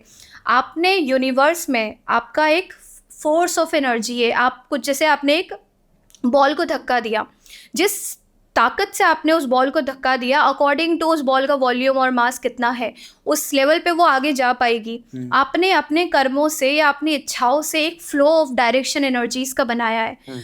देवी क्या करती है? उसको मैनिफेस्ट कर रही है। उसका फ्लो जब आप वापस से आपका बर्थ होगा, मान लो इस प्रारब्ध शरीर का वो नहीं है कि उस पर्टिकुलर रिजल्ट को प्राप्त करे, वो अगला जन्म लेगा, अगला शरीर प्राप्त करेगा। देवी ने जो फोर्स लगाया, यूनिवर्स क्या करता है? मैनिफेस्ट करता है, एम्पलीफाई करता है आपके फोर्सेस को। आपने एक दिशा में फोर्स लगाया, अभी देवी के फोर्स के साथ में वो चीज़ मैनिफेस्ट हो गई है। इट्स लाइक अब वो एक मैट्रिक्स क्रिएट हो गई है कि आपको इस समय पर उस जगह पर पहुंचना है। उसके लिए आपने एक फोर्स लगाया, अगले जन्म में मान लो आप उस स्थान तक पहुंच गए हो। अभी इस जन्म में हमारी इच्छा खत्म हो गई कि अभी तो मेरे को प्राइम मिनिस्टर बनना ही नहीं है, पर मेरी डेस्टिनी है कि मेरे को बनना है। और आपके अंदर से जैसे हुआ ना इनके राजीव गांधी के साथ, उन्हें बनना ही नहीं है, उनको बना दिया गया। तो दैट मीन्स कि आपने पिछले जन्म में करी थी वो विल, इस लाइफ में आपकी विल खत्म हो गई कि मुझे बनना ही नहीं है। अब आपको बदलनी है आपकी प्राइम मिनिस्टर की जो डेस्टिनी है उसको। तो अभी ब्रह्मांड का आपका फोर्स मान लो 10 गुना था, ब्रह्मांड ने उसको 100 टाइम्स बढ़ा दिया। अब वो मैनिफेस्ट हो गया है, चारों ओर से कायनात कोशिश करेगी कि आपको प्राइम मिनिस्टरशिप मिले, ठीक है। अब आपके अंदर तो इच्छा ही नहीं है, तो आपको क्या करना पड़ेगा, उस देवी की शक्ति के ऊपर काम करना पड़ेगा, जो कि 99% ह्यूमन, जो अभी के ह्यूमंस है, पॉसिबल नहीं है, क्योंकि हम तो सुबह उठने का नियम नहीं बना पा रहे ज़िंदगी में, तो हम कहाँ डेस्टिनी और देवी की शक्ति के खिलाफ काम करेंगे। पुराने समय में डेस्टिनी बहुत बदली जाती थी, जो युग का प्रभाव होता है, सतयुग, द्वापर, त्रेता, उस समय पर ना इंसान के अंदर कंट्रोल का, नियम को फॉलो करने की पावर होती थी। अभी वो पावर उतनी रह नहीं गई है, क्योंकि हमारा विल पावर ही बहुत वीक है। विल पावर पे भी काम करना पड़ता है लाइफ के अंदर। तो देवी का जो फोर्स यूनिवर्स में लग चुका है, जिस वजह से आपका हर चीज़ रिजिड हो चुकी है, उस फोर्स को तोड़ना पड़ेगा। वो फोर्स टूटता है जब आप एक, ये जो 3 मैंने बताया है, कि या तो आप एक तरीके से खुद ले लो उसका संकल्प कि कोई पर्टिकुलर देवता की आपने उपासना करके, या जो भी आपकी आदतों के अंदर बदलाव करना है, उसको बदलाव करके आप कोशिश कर रहे हो कि उस रिजिड कर्मा को आप बदलो, या भगवान की या किसी गुरु की कृपा से हो। ओके, तो पूरा फ्री विल जो है वो हमारे पास में है, और उस फ्री विल को ही देवी एम्पलीफाई करने का काम करे कि आप अपनी ही माया में बढ़ते जाती है, माया क्रिएट करते जाते हो। But you, what is the level of your force, कि उसके अगेंस्ट आप कितना काम कर पा रहे हो। उस बॉल को रोकना है अब आपको, और कहीं और फेंकना है, बट उस बॉल के अंदर देवी की ताकत है। इसीलिए सारे अनुष्ठान देवताओं, ये जो मैं बाकी रेमेडीज़ के लिए क्यों बोल रही हूँ कि कुछ काम नहीं करेंगे, नंबर्स, कलर्स, ये वो, द रीज़न इज़ कि इतने देवी देवता हमारे हिंदू फिलॉसफी के अंदर है, जो हमारे लाइफ से जुड़े हुए हैं। अलग अलग आधिपत्य, लक्ष्मी की एक आधिपत्य है कि वो हमारे प्रोस्पेरिटी को रूल कर रही है, शक्ति की आधिपत्य है कि हमारी पावर को रूल कर रही है, हनुमान जी का एक गुण धर्म है। इतने देवताओं की कंसेप्ट हमारे पूरे प्रकृति में है, तो सारे अनुष्ठान देवताओं से जुड़ जाते, क्योंकि देवताओं से देवी का जुड़ाव है। ओके, देवता चाहे तो देवी से रिक्वेस्ट करके आपके लिए कुछ भी, या देवताओं से आप शक्तियाँ प्राप्त कर सकते हो। तो सारे अनुष्ठान भगवान की। और सबसे बुरा समय अभी ये लगता है ना कि हमारा जो हिंदुइज्म का कल्चर था, बचपन से बच्चे को अपनी ही टेंडेंसी से ऊपर उठाने का कल्चर था, कि बच्चा अपनी सारी अवगुणों को छोड़ के सगुण की तरफ जाए। हर एक धर्म, मतलब अपने जितने भी लोग होते थे, उनको गायत्री करवाई जाती थी। हर किसी बच्चे को बचपन में गायत्री दीक्षा मिलती थी, बचपन में गुरु दीक्षा हो जाती थी, गुरु दीक्षा के साथ गायत्री मंत्र मिलता था, उसका अनुष्ठान करना सिखाते थे। और गायत्री के बारे में अगर आप पढ़ोगे ना, तो गायत्री के पास इतनी पावर है, गायत्री देवी के पास, कि आप जो चाहे वो इच्छा आपके पूरे संस्कारों को ख़त्म करके, डेस्टिनी को ख़त्म करके, आप जो चाहो वो क्रिएट कर सकते हो। गायत्री के इतने अनुष्ठान शास्त्र में लिखे हुए, और इतना आसानी से एक्सेसिबल है। अच्छा, बट हमें ना तो माता पिता ने बताया, ना स्कूल ने बताया, ना हम किसी गुरु के पास गए। और हमारे यहाँ आप देखो, बचपन से बच्चे को गायत्री करवाई जाती थी। अगर आज से 100 साल पहले ही आप चले जाओ, ज़्यादा पीछे नहीं जाना है, सब गायत्री करते थे। और गायत्री के अनुष्ठानों की, कि 30 डेज़ करने से क्या होगा, 60 डेज़ करने से क्या होगा, एक पर्टिकुलर इच्छा पूरी करनी है, इतने लंबा आप गायत्री अनुष्ठान करो। हर एक बच्चे को बचपन में वो शक्ति दे दी जाती थी। अच्छा, कि आप आपकी डेस्टिनी बदलो, आपको जो इच्छा है वो आप करके देखो। और गायत्री भी तो इस मटेरियल यूनिवर्स की देवी है। वेस्टर्न एजुकेशन ने सब खराब वेस्टर्न एजुकेशन ने सब खत्म कर दिया, हमसे वो सारी ताकत, शक्ति छीन ली। और मेरी लाइफ का सबसे बड़े मोटिव में से एक ये आता है कि बच्चों को फिर से गायत्री की तरफ लाना। वही सबसे बड़ी शक्ति है कि आप गायत्री अनुष्ठान करना सीखो। बचपन से आप गायत्री की शक्ति अपने अंदर एक्टिवेट, गायत्री की एक पर्टिकुलर लेवल तक आप कर भी लो ना उसकी चैंटिंग रिपीटेटिवली, तो एक समय पर आप, जैसे किसी बीमार इंसान है, आपको लगता है इनको ठीक कर दे, आपकी गायत्री देके आप उसको ठीक कर सकते हो। और गायत्री इस पुण्य एक्चुअली। अच्छा, दुनिया में हर चीज़, हर कल्पना को पूरा करने के लिए ना, आपको जो मनी है ना, जो चाहिए, वो पुण्य है। ओके, दुनिया। और हाँ, मेरी क्लाइंट्स को एक और चीज़ मैं बताती हूँ कि 2 चीज़ है, एक आपके अकाउंट है अबाउट योर पुण्य, एक अकाउंट है पाप। नेगेटिव कर्मास, पॉजिटिव कर्मास का अकाउंट है। अभी जैसे इसमें कुछ पुरानी कहानियाँ आती है कि एक कोई 2 बच्चे थे, एक साथ गुरुकुल में पढ़े। एक बच्चा बहुत बड़ा बिजनेसमैन बन गया, और एक बच्चा आज भी गंगा किनारे बैठ के वही माला वाला करता है, ठीक है। तो वो जो बच्चा अभी बहुत बड़ा बिजनेसमैन बन गया, वो एक बार उस बच्चे के पास आता है, उसका दोस्त ही होता है, मिलने के लिए, कि क्या अभी तक माला कर रहा है, कुछ कर्म कर तो कुछ होगा तेरा, ये वो। तो उस समय पर उसका थोड़ा मन में विचलित हुआ कि सही बात है, इतने टाइम से मैं माला कर रहा हूँ, ये तो इतना बड़ा बिजनेसमैन बन गया, और मैं आज भी यहीं बैठा हुआ भगवान का नाम जप, तो मैंने आज नाम जप नहीं करना, आज से मैंने छोड़ देना है। उस समय पर जैसे ही उसने नाम जब छोड़ा, आगे एक पत्थर था जिसे ठोकर खा के और गिर गया। उसको और गुस्सा आ गया कि इतनी क्या खराब किस्मत है कि भगवान का नाम जप कर रहा हूँ तो भी ये हो रहा है। तो उस समय पर एक गुरु आए उनके सामने, और गुरु ने उनको बोला कि तेरी किस्मत में था, इस समय पर तेरा एक्सीडेंट होना लिखा था, बट पत्थर की ठोकर खा के तू ठीक है, तेरे हाथ पैर सलामत है। और वो जो बच्चा है ना जो तेरे सामने अभी, उसको उसी समय फ़ोन कॉल आता है कि आपको इतने करोड़ की लॉटरी वॉटरी लगी है, आप आइए अपना पैसा कलेक्ट करिए। तो उसने, उसका आज कहीं राज तिलक होना लिखा था, और उसको एक अमाउंट ऑफ मनी मिल गया और राज तिलक से वो वंचित रह गया। वहाँ पे वो गुरुजी शिक्षा देते हैं कि आपका पुण्य का अकाउंट है, आप उनको खर्चो मत, भोग विलास में उस पुण्य को मत खर्चो। जैसे छोटे छोटे पुण्य भी चाहिए ना मुझे, कि मुझे अपने घर में एसी लगवानी है, वो मेरे पुण्य से लग रही है। या मुझे चाहिए कि मुझे कोई कार इधर से उधर ले जाए, मुझे कोई मेहनत ना करना पड़े, मेरे पुण्य से मुझे वो कार मिल रही है। अच्छा। और सारे गुरु ये चाहते, गुरु कोई ये नहीं बोलता आपको कि आप कोई मटेरियल इच्छाएं मत करो। गुरु आपको रास्ता दिखाते हैं कि किस प्रकार से आप अपने परम लक्ष्य तक पहुंच सकते हो आसानी से, अगर आप आपके पुण्यों को ना खर्चो। तो हमारे जो वैदिक अनुष्ठान है ना, उन सब के अंदर तपस्या बताइए कि इंद्रियों को कंट्रोल करो। अब वो जो दूसरा बच्चा है ना, जो बहुत पैसे वाला बन गया, बिजनेसमैन बन गया, उसने अपने सारे पुण्यों को खर्च किया भोग विलास में, छोटी छोटी चीज़ों के साथ में उसने उस पुण्य को खर्च किया। It's like your bank account, ठीक है। आप उसको स्टोर रखोगे तो एक समय बहुत बड़ा घर खरीद सकते हो, बट आपने उसको खर्चा कर दिया छोटी छोटी डिज़ायर्स के अंदर, होटल्स रूम्स में बुकिंग करा करा के, आपका पूरा पुण्य तो खत्म हो गया।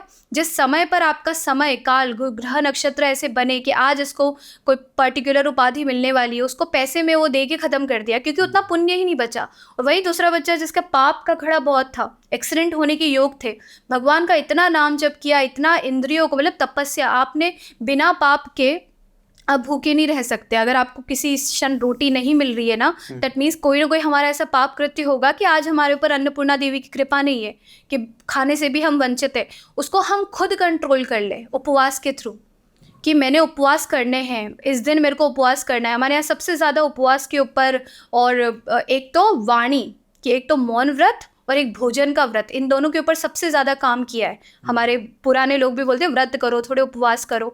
उससे क्या करें, हम अपने आप को कष्ट दे रहे। आप अपने आप को कष्ट भी तभी दे पाओगे जब आपके पास कोई पाप का घड़ा है, नहीं तो आप चाहोगे तो भी आपको हर तरह से भोग मिलता जाएगा। तो वो जो बच्चा है जो बहुत नेगेटिव कर्मास लेके आया था, पर उसने इतने भगवान के जप किए, उसने कहीं पे भी अपना पुण्य खर्च नहीं किया, तो उससे क्या, उसके नेगेटिव कर्मास खर्च हो गए उस साधना के अंदर, उस तपस्या के अंदर। जो बैठ के खाना भी एक टाइम खा रहा है, तपस्वी की तरह जी रहा है, वो दूसरा बच्चा जो इतना भोग किया, उसका सारा पुण्य खर्च हो गया। तो हम सबकी लाइफ में भी हम एक तो पुण्य का घड़ा और पाप का घड़ा लेके आते हैं। तो मैं सबको ये बोलती हूँ कि भोग की तरफ हमें कम जाना है। हमें जाना है कि जितना तपस्या हम कर सके, भोजन है आज किस्मत में, छोड़ दो उसको, थोड़ा भूखा रहो।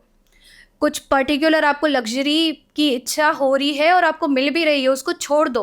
आप जितना तपस्या करोगे, जितना अपने शरीर को कष्ट दोगे, जितनी इंद्रियों को आप कंट्रोल करोगे, उतना क्या होगा, आपका पाप फास्ट फास्ट खत्म होगा। और पाप का अकाउंट खत्म होगा तो सिर्फ पुण्य बचा, उसके बाद जिंदगी में मौज ही मौज। पर इस लॉजिक से विंदेश्वरी, हमारी 80% जो पॉपुलेशन है वो बिलो पॉवर्टी लाइन है।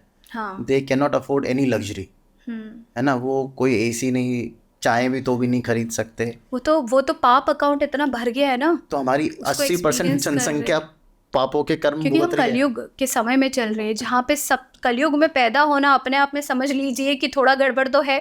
ना गुरु कृपा प्राप्त हो रही है, ना सही ज्ञान, हमारे ही ज्ञान से हमें वंचित कर दिया पर गया। अगर मैं आपकी वो लॉजिक भी समझ गया कि भी चलो कलयुग चल रहा है, तो कलयुग जैसे अब मैं अगर यूरोपियन कंट्रीज की बात करूँ, स्विट्जरलैंड एक कंट्री है, ठीक है, उसकी पॉपुलेशन बहुत कम है, सब लोग वेल ऑफ हैं, सब लोग बहुत अच्छे मतलब अच्छा कमाते हैं, हर एक इंसान की ज़िंदगी की एक वैल्यू है जो कि इंडिया में नहीं है। तो ये क्या लॉजिक है, क्या वहाँ पे कलयुग नहीं चल अब रहा? इसका ना इसको समझने के लिए आपको मैं भागवतम की एक बात बताती हूँ। देयर आर लोअर लोकास, ठीक है। लोअर लोकास जो होते हैं ना, दैट इज नॉट नर्क। हमें लगता है लोअर लोकास नर्क है। नर्क एक छोटा सा पृथ्वी के नीचे का, पृथ्वी के अंदर नहीं, पृथ्वी के बाहर एक नीचे एक एरिया है जिसको हम नर्क कहते हैं, जहाँ पे सजा काटने के लिए आत्माएं जाती है। Then there are lower lokas, जहाँ पर अलग अलग प्रकार के राक्षस और दैत्य रूल करते हैं। वहाँ महादेव के अलग अलग फॉर्म में, जो फॉर्म हमने कभी सुनी भी नहीं है, उस फॉर्म में महादेव अलग अलग फॉर्म में बैठ के वो सारे दैत्य या उस लोअर लोकास के जो लोग हैं उनकी पूजा वगैरह करते हैं। जो भी वेस्टर्न लोग हैं ना, वो वहाँ पर पैदा होने वाले वो देवताओं की पूजा से तो वंचित ही है, उनको तो पता भी नहीं है कि देवता कौन है। जितने सूर्य देवता, इंद्र देवताओं की हम बात करते इंडिया के अंदर, उतना तो कंसेप्ट भी नहीं है उनके पास में। शायद वो कृष्ण को भी आधे लोग नहीं जानते होंगे। पर वहाँ पर जो पूजा होती है या वहाँ पर जो ब्लेसिंग से वहाँ लोग पैदा होते हैं ना, वो लोअर लोकास की ब्लेसिंग से वहाँ पे जन्म मिलता है। अब ये बहुत भागवतम की डीप आपकी सोल की जर्नी की बात है कि लोअर लोकास के लोग जब आपको ब्लेसिंग देते हैं ना, तो आप मटेरियली बहुत ग्रो करते हो। ओके। अपने टॉम क्रूज की ही बात है, शैतान की पूजा करता है, ऐसी ऐसी बातें होती है। साइंटोलॉजी चर्च, हाँ, उस चर्च में जाना, उनकी पूजा करना, वो सब कौन है? वो पावर नर्क से नहीं मिलती। अच्छा। वो नर्क से जोड़ देते, वो पावर नर्क से नहीं, वो लोअर लोकास की पावर है। वहां पर भी बलि राजा हमारे, वो नीचे के लोअर लोकास में आज भी है, पाताल लोक में आज भी बलि है। तो बलि के भी ऐसे बहुत पावरफुल स्पीशीज जो देवताओं के पास पावर है, शायद उनसे भी ज्यादा लग्जरी नीचे के लोअर लोकास में है। अच्छा। जो पूरा आपको दिखता है ना, रात को लोग लाइटें जला के डांस करना है, वहाँ नीचे सूर्य की किरणें भी नहीं जाती है, हर टाइम वहाँ पे पार्टी हो रही है और भोग किया जा रहा है। अच्छा। तो जब आप मान लो एक आप ऐसे इंसान हो जो सारी तामसिक प्रकृति हमने अपने अंदर अपना रखी है, हम नॉन वेज भी खा रहे हैं, अल्कोहल भी पी रहे हैं, हम सब कुछ कर रहे हैं, बट हम अच्छे लोग हैं, हम कल्याण भी कर रहे हैं लोगों का, बट हमारे जो गुण है ना वो तामसिक। जब तामसिक गुणों की प्रवृत्ति बढ़ती है, बट अंदर से आप थोड़े अच्छे लोग हो, आपने कराए, तो आपको लोअर लोकास में एक अच्छी उपाधि पर पहुंचते हो। वहाँ पे जितनी लग्जरी चाहिए उतनी कर लो। और जो देवता है वो गुणी होते हैं। वो सतो गुण की जब आपके अंदर बढ़ोतरी होती है ना, तो आपके पास में ये समझ लो देविक गुण बढ़ते हैं। तो आप किसी की किस्मत बदलना, आप किसी को ब्लेसिंग देना, ये सब चीज़ें आप कर पाते हो। तो 3 गुणों से पूरी प्रकृति बनी है। ह्यूमंस में तीनों गुण एक तरीके से बैलेंस है कि हम ह्यूमन होके पैदा हुए। लोअर लोकास में तामसिक गुण बड़े हुए, तो वो हर टाइम इंटॉक्सिकेशन, पार्टी मोड में ऐसे ही रहते हैं। तो उधर के जो लोग हैं ना, आप सोचो उनको उधर की ब्लेसिंग मिली है कि लोअर, अच्छी मार्केटिंग नहीं कर रहे हैं कि भाई लोग लोअर लोका में आए, पार्टी चल रही है हमेशा। नहीं, अब वो वही बात है ना, उस मेरी सोल, अगर कोई सोल होगी, अगर उसे 2 पिक्चर्स दिखाई जाए, एक जगह पार्टी चल रही है और एक जगह, तो देखो उसमें तो ना इवन देवता योनि में जाना भी फंसने वाली बात है। अब अच्छे कर्म करके देव योनि में भी जाओगे तो यू आर स्टक, क्योंकि ये फर्क है। हम जब भी इच्छाओं की बात करते हैं ना, ज़्यादातर लोग ना मटेरियल लेवल पर ही हाईएस्ट चीज़ें देख पाते हैं कि मटेरियल लेवल पे हमें ये चीज़ मिल जानी चाहिए। बट ज्योतिष शास्त्र वेदों का अंग है। ज्योतिष को कोई मतलब नहीं है अबाउट मटेरियल तरक्की। आज लोगों ने पूरा ज्योतिष को मटेरियली फोकस कर दिया है। ज्योतिष या वेद लिखे थे ऋषि मुनि ने, ताकि हम लोग इस लूप में जहाँ फंस गए हैं ना, लाइफ एंड डेथ की, उस लूप से बाहर जा पाए। वेदों में कोई ऐसी बात नहीं करी है जो आपको लूप में फंसाए। वेदों में हर वो बात करिए जो आपको इस लूप से बाहर ले जाए। तो ज्योतिष शास्त्र भी इसीलिए लिखा गया है कि अंडरस्टैंड योर प्रारब्ध। आपकी आदतें सीखो, आपकी प्रारब्ध देखो और कोशिश करो उससे आप बाहर आ जाओ। एंड आगामी कर्म और क्रिएट ना करो ताकि आप मटेरियल चीज़ों में फंस जाओ। तो इवन देव योनि प्राप्त करना भी कोई बहुत बड़ी काम नहीं है। ऐसे कितने आध्यात्मिक लोग हुए जिनकी परीक्षा लेने के लिए देवी स्वयं आके प्रकट होकर पूछती है कि मुझे बताओ कौन सी पदवी चाहिए देवलोक में। तो उन्होंने बोला कि फिर कब तक रहेगी वो बताइए। उसका एक टाइमलाइन है, जब तक वो पुण्य है। वो टाइमलाइन जैसे ही खत्म होगा you will fall back according to कि अभी संचित में क्या पड़ा हुआ है, ठीक है, उस लेवल पे आप वापस फॉल बैक करोगे।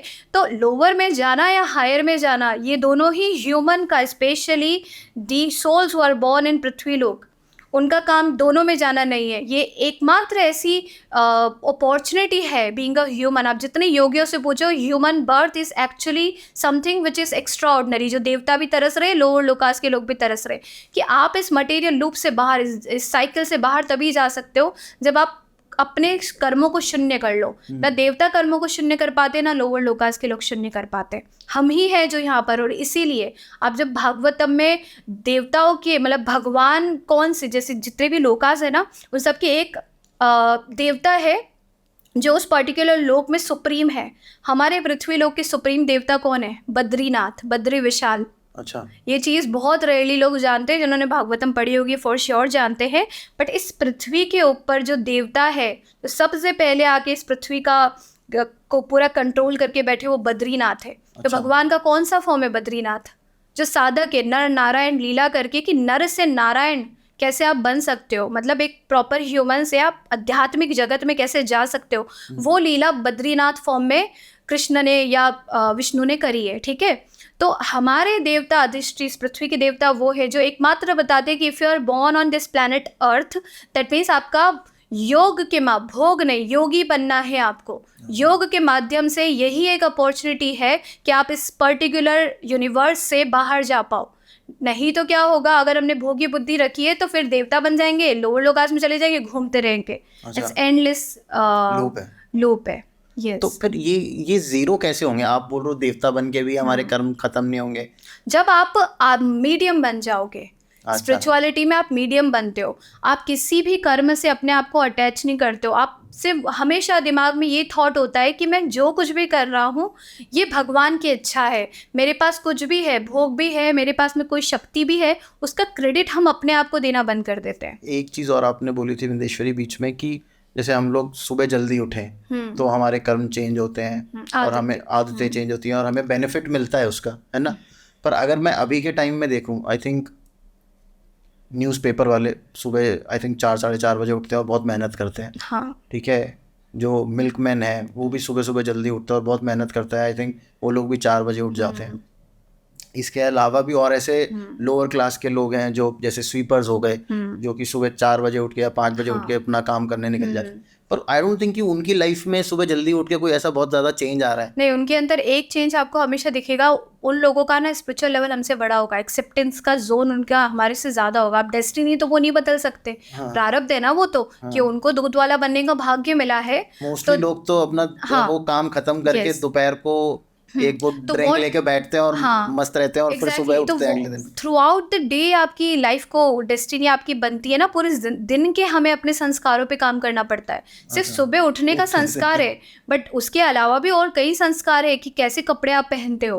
ठीक है, अपने घर को आप डेली क्लीन कर रहे हो कि लक्ष्मी घर में आए। लक्ष्मी को स्वच्छता सुंदरता चाहिए, लक्ष्मी चाहिए। जितना ब्यूटीफुल हमारा एम्बियंस होगा, जितना विष्णु की पूजा घर में होगी, लक्ष्मी वहाँ आके बैठेगी, राइट। तो पूरे दिन का हमारा शेड्यूल होता है जो हमारे संस्कारों को प्रॉपर करता है। और हमारा मोटिव क्या है, एक दूध वाले का मोटिव अगर, ठीक है, ये एक ऐसी चीज़ है कि मान लो हमें एक कोलू का ये ना रामकृष्ण परमहंस ने ये डेफिनेशन दी थी जब वो ज्योतिष को समझा रहे थे, कि ऐसे समझो कि एक बेल एक पर्टिकुलर खूंटे से बंधा हुआ है और उसके पास में ग्रेस करने के लिए घास है चारों ओर। उसकी रस्सी की जो लंबाई है that will tell about destiny, कि भाई इस लेवल तक आप जा सकते हो। वो ग्रेस कहाँ तक कर सकता है बेल, जितनी लंबी वो रस्सी है। बट कभी कभी आप अपने खूंटे के आसपास ही ग्रेस करके सेटिस्फाई हो जाते हो, तो आपका सेटिस्फेक्शन लेवल भी बताता है। बट फिर भी आप उस रस्सी की लेंथ को तो क्रॉस नहीं कर सकते, वो दृढ़ प्रारब्ध है।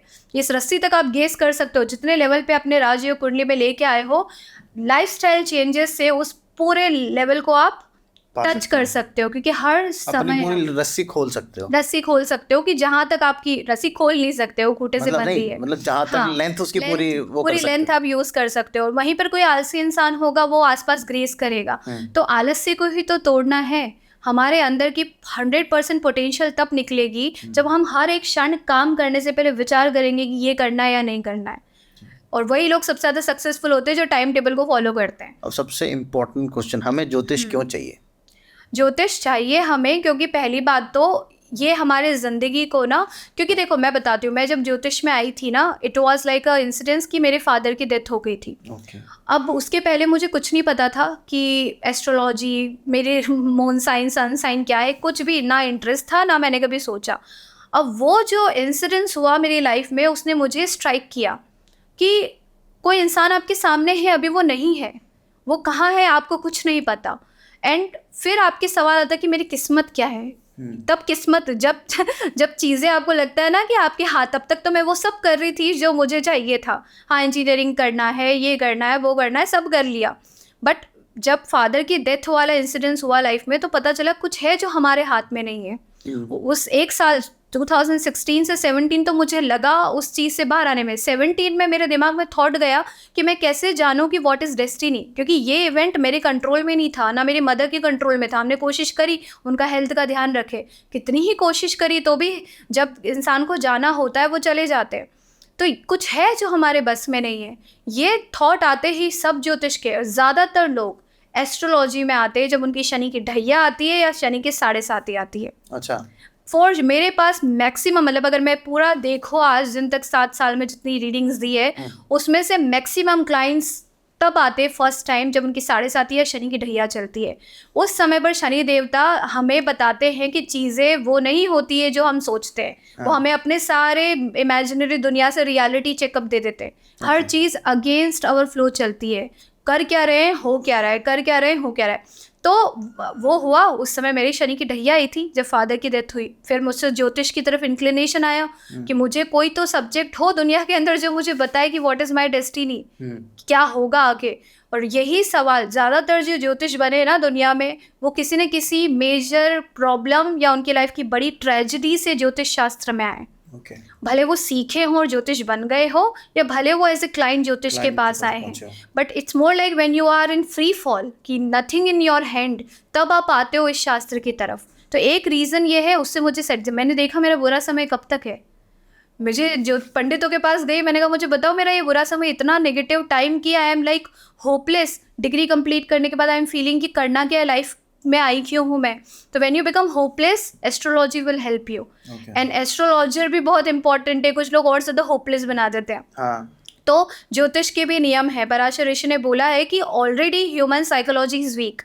आप ज्योतिष के पास, जैसे मेरे पास कोई इंसान आएगा ना, तो आई नो मेरा हर एक शब्द उसके माइंड पे इम्पैक्ट कर रहा है। हर एक पॉइंट जो मैं बोल रही हूँ वो उसके माइंड को इम्पैक्ट कर रहा है।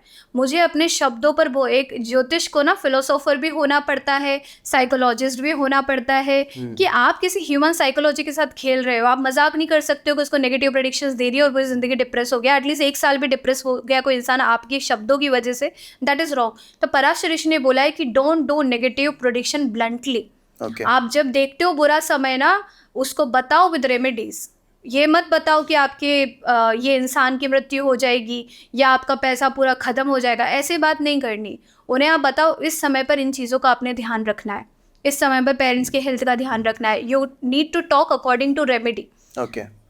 तो उस तरीके से ज्योतिष डेथ की डेट बताने के लिए मना किया है। हर इंसान डरता है डेथ से, तो मना किया गया है कि ऐसी प्रेडिक्शंस हमें नहीं करनी है। करी जा सकती है, करी जा सकती है, बिल्कुल करी जा सकती है। बहुत सारी कैलकुलेशंस है, और ज्योतिष जो है उसी में गणित और फलित दोनों आते हैं। अच्छा। पूरा एस्ट्रोनॉमी जो जिसपे मॉडर्न बच्चे, साइंस के बच्चे बिलीव करते हैं, वो वेद से आया है और वो ज्योतिष का अंग है। अच्छा। अगर जो बच्चे मैथमेटिक्स को मान रहे हैं और वो कहते हैं हम एस्ट्रोलॉजी को ना माने, तो उन्हें ये बताओ कि आपका कोर ही मैथमेटिक्स का कहाँ से आया है, ज्योतिष शास्त्र से आया है।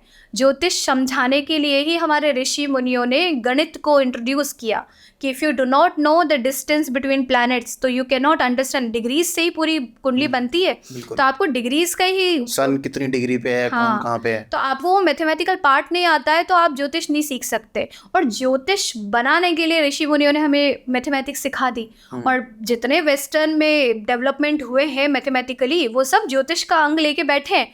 और दूसरी एक और चीज़ आपको बताती हूँ, जितने भी बड़े लोग, जैसे आज हर एक बच्चा जो स्कूल में पढ़ रहा है, हाँ। उसकी इच्छा क्या है? 2-3 तरीके की इच्छा होगी, या तो मुझे बहुत बड़ा बिजनेसमैन बनना है, या मुझे IAS ऑफिसर बनना है, या मुझे प्रेसिडेंट या प्राइम मिनिस्टर बनना है, या मुझे कोई सेलिब्रिटी बनना है। बिल्कुल। हर एक इंसान से आके पूछ लो, टॉप मोस्ट सबको यही बनने की इच्छा है। और ये जितने भी लोग हैं जिसकी मैंने बात करी है, सब ज्योतिष को यूज़ करते हैं। अच्छा। सब ज्योतिष को यूज़ करते हैं। बड़े बड़े पॉलिटिशियंस एस्ट्रोलॉजी की तरफ है, बड़े बड़े ये सेलिब्रिटीज़ हमारे हैं। आप सारे सेलिब्रिटीज़ रत्न पहनते हैं। बिल्कुल। कुछ एक आध आपको मिल जाएंगे नॉन बिलीवर। नहीं है, मैं बता रहा हूँ 100%। हाँ, जब बुरा समय आता है तो हम उस बिलीफ को साइड में रख के हम जाते हैं एक बार कि डॉक्टर है, भले नहीं बिलीव है हमें डॉक्टर के पास, पर बुरा समय है डॉक्टर के पास जाएंगे। इन द सेम वे सब एक ना एक बार आते हैं। जितने बड़े लोग हैं, इवन बड़े बड़े लेवल पे नासा हो या कोई भी गवर्नमेंट में कोई पर्टिकुलर एम्बियंस बनाना है, वो वास्तु यूज़ करेंगे, वो तारीख देखेंगे आज मुहूर्त क्या है। हर चीज़ का इस्तेमाल हो रहा है, ज्योतिष का हर जगह इस्तेमाल हो रहा है at the top most level of the world, जो बड़े बड़े लोग हैं। बट जो बच्चे बेचारे स्कूल में पढ़ रहे हैं, उनको आम रखने के लिए उनसे ये बोला जाता है, do not believe on this, it's a pseudo science. बिल्कुल। हर बच्चे को बताया जा रहा है ज्योतिष इज अ स्यूडो साइंस, और हर बच्चा जो बनना चाह रहा है वो लोग ज्योतिष का इस्तेमाल कर रहे हैं। आप मानोगे नहीं, जितने भी ये बड़े बड़े बिजनेसमैन हैं, चाहे वो जो माइक्रोसॉफ्ट के ओनर हैं, हाँ। इन लोगों का एक स्कूल है। यस। ठीक है, और उस स्कूल में फ़ोन्स अलाउड नहीं है, उनके बच्चों को फ़ोन्स अलाउड नहीं है। हाँ एंड वो हमारे बच्चों को लेकिन वही टेक्नोलॉजी बेची जा रही है कि भाई आप इसमें लगे रहो, हाँ सो दैट आप उस लेवल पे पहुंच ही ना पाओ। यस तो एस्ट्रोलॉजी समथिंग जो हर एक इंसान जो बड़े लेवल पे वो यूज़ कर हर सब राजाओं के बच्चों की पहले कुंडलियाँ बनती थी ना, जैसी आम जनता की नहीं बनती थी। पुराने समय में ज़्यादातर राजाओं के पंडित होते थे, ज्योतिष की विद्या की रीच ही राजाओं के पास राजाओं थी। के पास थी। वैसी ही बात है कि हमें तो बताया जा रहा है कि do not believe on it, it's a pseudo science, और जो हम बनना चाह रहे हैं वो लोग सब यूज़ कर रहे हैं। तो सबसे पहले तो एजुकेशन सिस्टम में बच्चों को समझाना पड़ेगा कि मत करो भरोसा, बट एटलीस्ट जाके देखो तो सही। पढ़ो, उसके बाद भरोसा मत जैसे करो, एक फिर किसान- समझ में आता है। एग्जैक्टली एक किसान बोलता है कि I don't believe in physics, तो जो फिजिक्स का बंदा है वो बोलेगा कि ये क्या स्टूपिड बात है, कभी पढ़ी है फिजिक्स, कभी समझा है फिजिक्स को।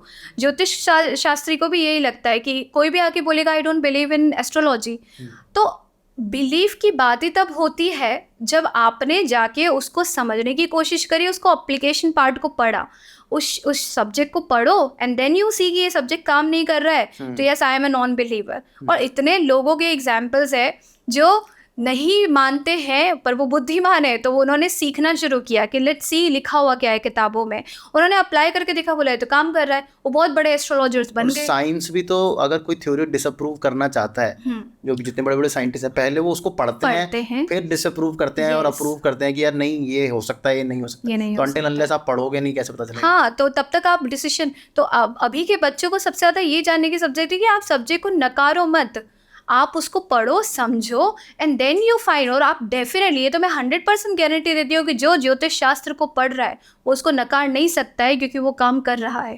पर लेकिन आजकल के ज्योतिषों के ऊपर भी बहुत डिपेंड करता है कि वो क्या कर रहे हैं, बिकॉज आजकल तो आई थिंक छोटे बच्चे ज्योतिष इसलिए यूज़ कर रहे हैं कि मेरी गर्लफ्रेंड वापस आएगी नहीं आएगी। वो ये भी बीइंग हमने वो सब समय देख लिया है, अब हम बड़े हो गए। एक अच्छा ज्योतिष एक गुरु होता है। ज्योतिष वही करना चाहिए जिसमें गुरु का तत्व हो। गुरु के तत्व होता है वो समाज के कल्याण के लिए बात करता है। और मेरे पास ऐसे बच्चे आते हैं, मैं उन्हें बताती हूँ कि तुम जिस लूप में बैठे हो ना, ये तुम्हारे 1 साल की थॉट है। तो इस पर्टिकुलर टाइम ड्यूरेशन में तुम अपना वो स्पीशियस समय को ख़त्म कर रहे हो, जो तुम्हें शायद बाद में जाके पछतावा होगा कि उस समय पर शायद ये कर लिया होता, तो अभी मुझे ये सब क्या बोलते हो, ये उस समय आपकी थोड़ी जर्नी फास्ट हो जाती, ठीक है, अगर आपको सही गाइडेंस सही समय मिल जाता। इसलिए ज्योतिष हमें मदद करता है कि आप समझ लो कि who is your life partner, कब मिलेगा वो, ताकि आप ना अपना टाइम वेस्ट ना करो इन छोटे छोटे रिलेशनशिप में। तो बच्चों के लिए तो सबसे इम्पॉर्टेंट ये है, वो करियर की गाइडेंस लेते रहते हैं इसकी, तो उससे क्या होगा कि उनका थोड़ा टाइमलाइन बच जाएगा। जो चीज़ उनको थोड़ा लेट मिलेगी, ठोकर खा के सीखेंगे, शायद पहले हम उन्हें बचा लें उस ठोकर से, क्योंकि ज्योतिष बता देती है कि किस समय आपका बुरा समय आएगा, कब गर्लफ्रेंड धोखा देगी, कब बॉयफ्रेंड धोखा देगा।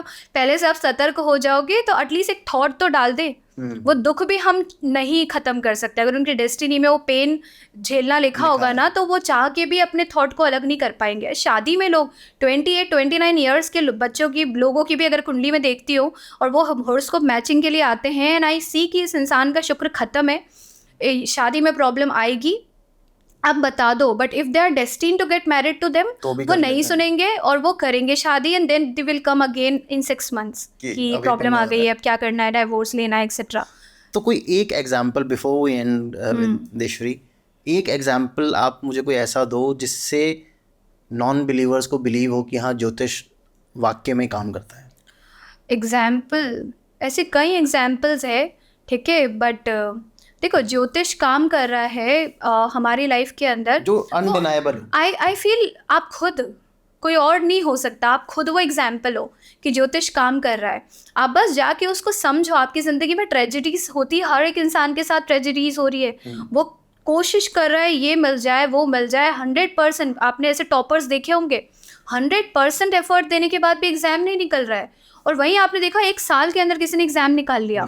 और ऐसे IAS के इंटरव्यूज़ मिले हैं, वो बोलते हैं कि शायद हमने उतनी मेहनत नहीं करी जितनी हमारे क्लास के टॉपर्स ने या किसी ने करी होगी, बट आई डोंट नो मेरा कैसे सिलेक्शन हो गया, मे बी इट्स डेस्टिनी, ठीक है। वो ये कई बच्चे एक रात में पढ़ के ज़्यादा नंबर ले आते हैं। तो इट्स डेस्टिनी ओनली कि आप लाइक 10% एफर्ट्स में यू आर अचीविंग समथिंग, और कोई 100% एफर्ट्स पुट कर रहा है फिर भी नहीं हो रहा है। आपकी डेस्टिनी आपको वहाँ तक पहुँचा रही है, और आपकी ज़िंदगी के जितने फेलियर्स हो रहे हैं ना, वो आपकी डेस्टिनी बना रहे हैं, ठीक है, आईएएस की तैयारी कर करके लोगों ने कोचिंग सेंटर्स खोल दिए बहुत बड़े बड़े, जाके उनसे बात करो, they will tell you what is destiny. तो ऐसे कई अनगिनत एग्जाम्पल्स हैं, आपके आसपास कई लोग मिल जाएंगे जो आपको ये बताएंगे कि मैंने कोशिश, तो एफर्ट्स की ही बात है, विल पावर की ही बात है। तो ऐसे कई लोग बैठे हुए हैं जो एफर्ट्स भी 100% डाल रहे हैं with 100% will power, but still they are not able to achieve the target, because उनकी किस्मत में कोई और जगह पहुंचना लिखा था। ठीक है, तो ऐसे तो ज्योतिष is actually working, but it's all about कि ऑब्जर्वेशन हमें थोड़ी बढ़ानी पड़ेगी। अपने आप की लाइफ को भी हम देख लेते, हमें पता चलेगा कि हमने कोशिश करी थी बट वहाँ जाना हमारा नहीं लिखा था। इस वजह से आज हम यहाँ पर हैं। हमारी रस्सी इतनी खुल सकती थी। हाँ, हमारी रस्सी इतनी खुल सकती थी। अच्छा, तो मुझे एक बात बताना विंदेश्वरी कि कितना लेवल तक प्रिडिक्ट किया जा सकता है थ्रू अ कुंडली कि आपके लाइफ में ये चीज़ें होंगी, आप थोड़ा सा संभल के चलना। हाँ, देखो, आप कुंडली के अंदर ना 12 घर होते हैं, और चंद्र कुंडली भी वहीं से बनती है, लग्न भी वहीं से बनती है, 12 राशियां है, नक्षत्र वगैरह सब बहुत डेप्थ में चले जाते हैं। आपका समय काल ना वही ग्रहों का गोचर करता है। ठीक है, गुरु कहाँ है, शनि कहाँ पर है, वो आपके टाइमलाइन को रूल कर रहे हैं कि अभी आपने गोचर में, एक तो आपको बर्थ चार्ट मिला है, एक प्लैनेट्स उसके अंदर घूम रहे हैं आसमान में, वो रुके थोड़ी। आपके साथ जब आप पैदा हुए थे जहाँ थे वो तो हमने मार्क कर लिया कि यहाँ पे शनि है, यहाँ गुरु है, बट वो स्टिल दे आर मूविंग, और उनका इन्फ्लुएंस हम पर आता रहता है। ठीक है, अकॉर्डिंग टू टाइम वैसे हमारी डेस्टिनी होती है। तो कितने लेवल तक हम प्रेडिक्ट कर सकते हैं, वो तो ज्योतिष कौन है उस पर निर्भर कर रहा है। वो आपको माइन्यूट से माइन्यूट भी बता सकता है कि आज एक बहुत अच्छा ज्योतिषाचार्य अगर मुझे मिल जाए तो वो आपको सब कुछ बता सकता है। अच्छा, इस समय पर आप यहाँ होगे, ये करोगे। पुराने इतने जैसे आज तो आध्यात्मिक लेवल इतना बड़ा नहीं है, एक ज्योतिष को आध्यात्मिक होना जरूरी है। पहली बात, अगर आप भक्ति भाव पूजा पाठ नहीं करते हो, you can not do astrology, क्योंकि ये पूरा इंट्यूटिव साइंस है। आप जितना अपना इंट्यूशंस को बढ़ाओगे, जितना भाव में जाओगे, उसके यूनिवर्स से कनेक्टिविटी बढ़ेगी, उतना आप देख पाओगे चीज़ों को। तो इंट्यूशन का सब्जेक्ट है ये, तो लॉजिक के साथ इंट्यूशन दोनों काम करने चाहिए, तब एस्ट्रोलॉजी आती है हमें। बट अगर कोई सच में अच्छा ज्योतिष है तो वेद व्यास जी की कितने ही एग्जाम्पल्स है जिसमें उन्होंने कितनी प्रेडिक्शंस उनके समय काल में कर दी। इस समय ये होगा, इस समय वो होगा, उस समय उन्होंने महाभारत होने से पहले लिख दी, महाभारत पूरी लिख दी। तो बता दिया ना अर्जुन के साथ क्या होगा, उन्होंने पहले लिख दिया अर्जुन का पूरा कैरेक्टर। कृष्ण का पूरा, कृष्ण के बारे में बता दिया, भगवान अवतरित होंगे, यहाँ होंगे, ऐसे होंगे, वो होंगे।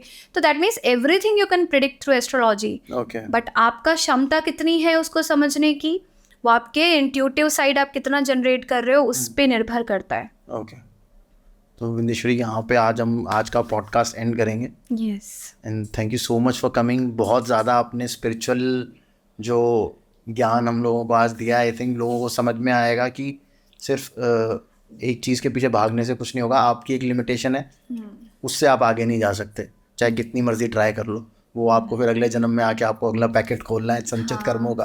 और लिमिटेशन क्रॉस की जा सकती है, एक तो साधना, एक देविक कृपा और एक गुरु कृपा से ये रस्सी भी टूट जाती है। जो रामकृष्ण परमहंस ने एंड में ये बोला, उसके बेल की रस्सी भी टूट जाती है अगर इन 3 चीज़ों को आप अपनाओ। अच्छा, तो you can change your whole body. एक जीवन के अंदर आप शायद कुछ क्षणों में अपने सारे प्रारब्ध खत्म कर दो, ये भी क्षमता ह्यूमंस के पास है। बट वो रस्सी तोड़ने वाली जो इंस्ट्रूमेंट है ना, वो हमारे बच्चों को दिया ही नहीं जा रहा है। इसलिए हर बच्चे को बचपन में एक गुरु मिल जाने चाहिए जो उसे साधना सिखाए। हमारे यहाँ पे हर चीज़, मनी मैनिफेस्ट करना है आपको बड़ा राजा बनना है, सब चीज़ें लिखी है as it is, line to line. और जो बच्चे बेचारे स्कूल जाने में मेहनत कर रहे हैं, I am not telling school मत भेजो, उसके साथ में उनको सुबह 4 बजे से वो जो गोल्डन आवर्स होता है उसमें कोई साधना कराओ।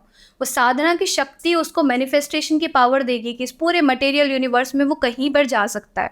तो विदेश्वरी, मुझे एक चीज़ और इन द एंड आप बता दो कि मतलब ये सब रेमेडीज़ जो हमें कि ये तिल यहाँ दबाया हो, वो चीज़ वहाँ कराओ, वो हमारे कहीं शास्त्रों में नहीं लिखी हुई है?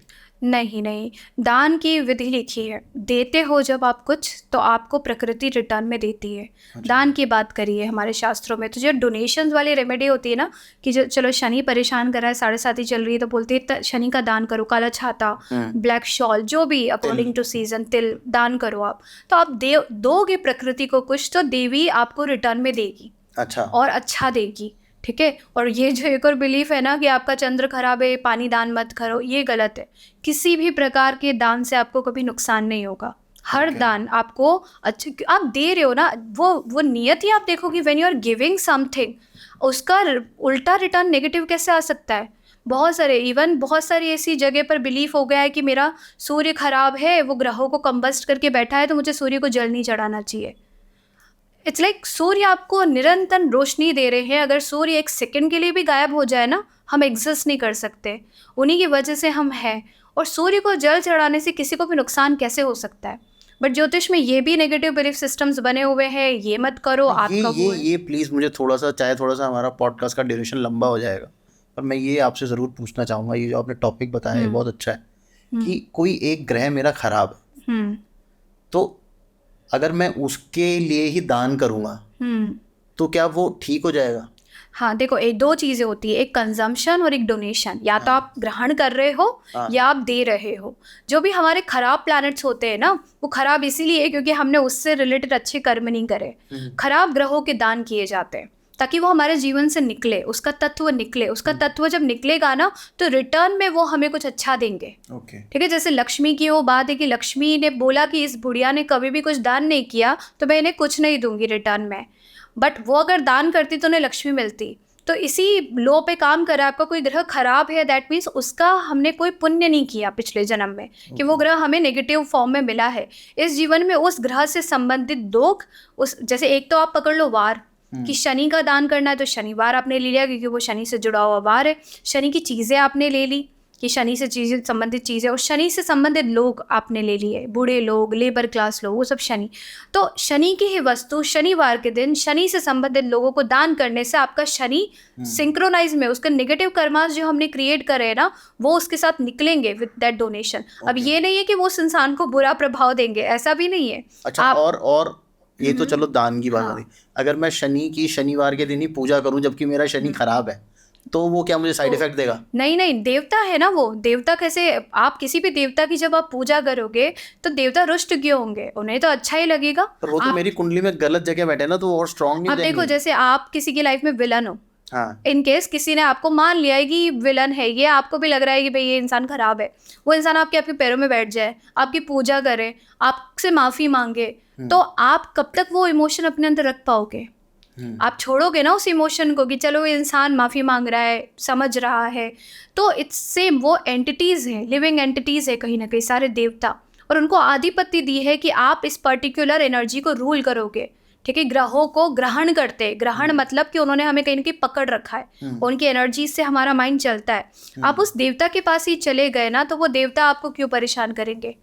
उससे एक तो दान करने से और उस देवता की पूजा करने से आपके ग्रह खराब भी होंगे तो अच्छे हो जाएंगे। और जो अच्छे प्लैनेट्स है, जैसे मैंने आपको बोला आपकी कुंडली में गुरु अच्छा है, आपकी गुरु को तत्व को आपको बढ़ाना है, गुरु को आप ग्रहण करो, पीला वस्त्र, हल्दी, जो भी गुरु के तत्व है, पूजा पाठ अपनी लाइफ में आप बढ़ाओ। आपका गुरु तत्व बढ़ेगा तो गुरु ग्रह जो अच्छा है ना, वो आपको बहुत अच्छे से फल देना शुरू करेगा। ओके। तो मतलब ऐसा कुछ नहीं होता, कोई एनिमी ग्रह नहीं होता कि उसका नहीं। कई बार ऐसा भी होता है ना, जैसे लोग जो एग्जांपल देते हैं कि भाई आपका कोई दुश्मन है, हाँ, ठीक है, आप उसको धीरे धीरे और पावरफुल बनाओगे। ये जैसे जो आपने बताया कि भाई पैरों में आके बैठ गए, वो तो एक अलग एग्जांपल हो गया। अगर मैं उसको किसी तरीके से और पावरफुल बनाऊंगा, पूजा करके या कुछ करके, तो वो तो और पावरफुल होके वो मुझे और ज़्यादा परेशान करेगा ना। पावरफुल होते हैं जब उसके तत्वों को आप धारण करते हो। सूर्य खराब है कुंडली में, और हमारा सबसे इम्पॉर्टेंट डे है, उस दिन सूर्य का मरून कलर पहन के हम चले गए। अच्छा, आपने उस तत्व को अपने अंदर बढ़ा दिया। सूर्य खराब है, आपने सूर्य की रत्न पहन लिया, आपने उस तत्व को बढ़ा दिया। हाँ, रूबी पहन लिया, तत्व को बढ़ा दिया। अब वो जो ग्रह कॉम्बिनेशन में बैठा हुआ है ना, वो उसका पूरा प्रभाव देगा उस समय पर आपको। ओके। तो वैसे बढ़ाना होता है, पूजा करके ना आप बढ़ाते नहीं हो उस ग्रह को। ये हमारा मिथ है कि हमें लगता है पूजा करने से कोई ग्रह बली होता है। देवता खुश होते, प्रसन्न होते हैं आप पे। और पूजा करने में ना मेहनत लगती है, फूल चढ़ाने में पैसा लगता है, और एक जगह पे बैठने में आपकी मेहनत लगती है। अच्छा। तो वो आप कुछ कर रहे हो, आप एफर्ट्स पुट कर रहे हो, आप कष्ट ले रहे हो, तो वो देवता आपसे प्रसन्न नहीं होंगे। तो पूजा करने से और दान करने से खराब ग्रह अच्छे होते हैं, और कंजम्पशन करने से, मतलब उनसे रिलेटेड चीज़ें ना पहनी जाए। हाँ, उनसे रिलेटेड चीज़ों को अवॉइड करें। अगर शनि खराब है तो मुझे लोहा या ऐसा वो चीज़ें नहीं पहननी चाहिए, अवॉइड करनी चाहिए। और देखो, उनका भी मैं आपको प्रभाव बताऊं, वही बातें, प्रभाव वैसे नहीं है कि पूरी किस्मत बदल देंगे। एक दिन खराब हो गया हमारा, जैसे कोई आपको रेमेडी दे दे कि भाई आप हमेशा लोहे की चेन पहनो, राइट, वो आपके साइकोलॉजी को इम्पैक्ट कर रही है। वो साइकोलॉजी में थोड़ा बहुत ऊपर नीचे करेगी कि अगर आपको बुरा फील होना होता तो आप उस सिचुएशन में कंट्रोल्ड वे में बिहेव कर पा रहे हो, ठीक है, कि आपने अपने इमोशंस को कंट्रोल कर लिया उस ग्रह के प्रभाव से। जैसे कोई बहुत बातूनी लोग होते हैं, उनको शनि पहना, तो मतलब सबको नहीं, कुंडली में शनि का पोजीशन देखना पड़ता है, बट शनि का रत्न पहनाने से क्या होगा, शनि वाला ठहराव, शनि का तत्व उनके अंदर बढ़ेगा, ठीक है। तो शनि का तत्व आपको घोर, गंभीर और फिलोसोफर बनाता है। तो गुण, हर दिन आप उसके ना गुणों के ऊपर काम कर रहे हो जब वो रत्न आपने पहना है। बट ये नहीं है कि नीलम पहनते ही आपका राजयोग है तो वो फलित होकर आप राजा बन गए। सारे ससयोग वाले राजा नहीं बनते। पूरी कुंडली में हर एक प्लैनेट का योगदान है। जो बहुत बड़े लोग हैं ना, पहले पता है आपको, पुराने राजा जो होते हैं नवरत्न पहनते थे। अच्छा। क्योंकि राजाओं की कुंडली में ना हर ग्रह उन्हें राजा बनाने की कोशिश कर रहा है। उनको कोई भी रत्न खराब फल देता ही नहीं। पूरे नवरत्न की अंगूठी पहनते थे पुराने राजा।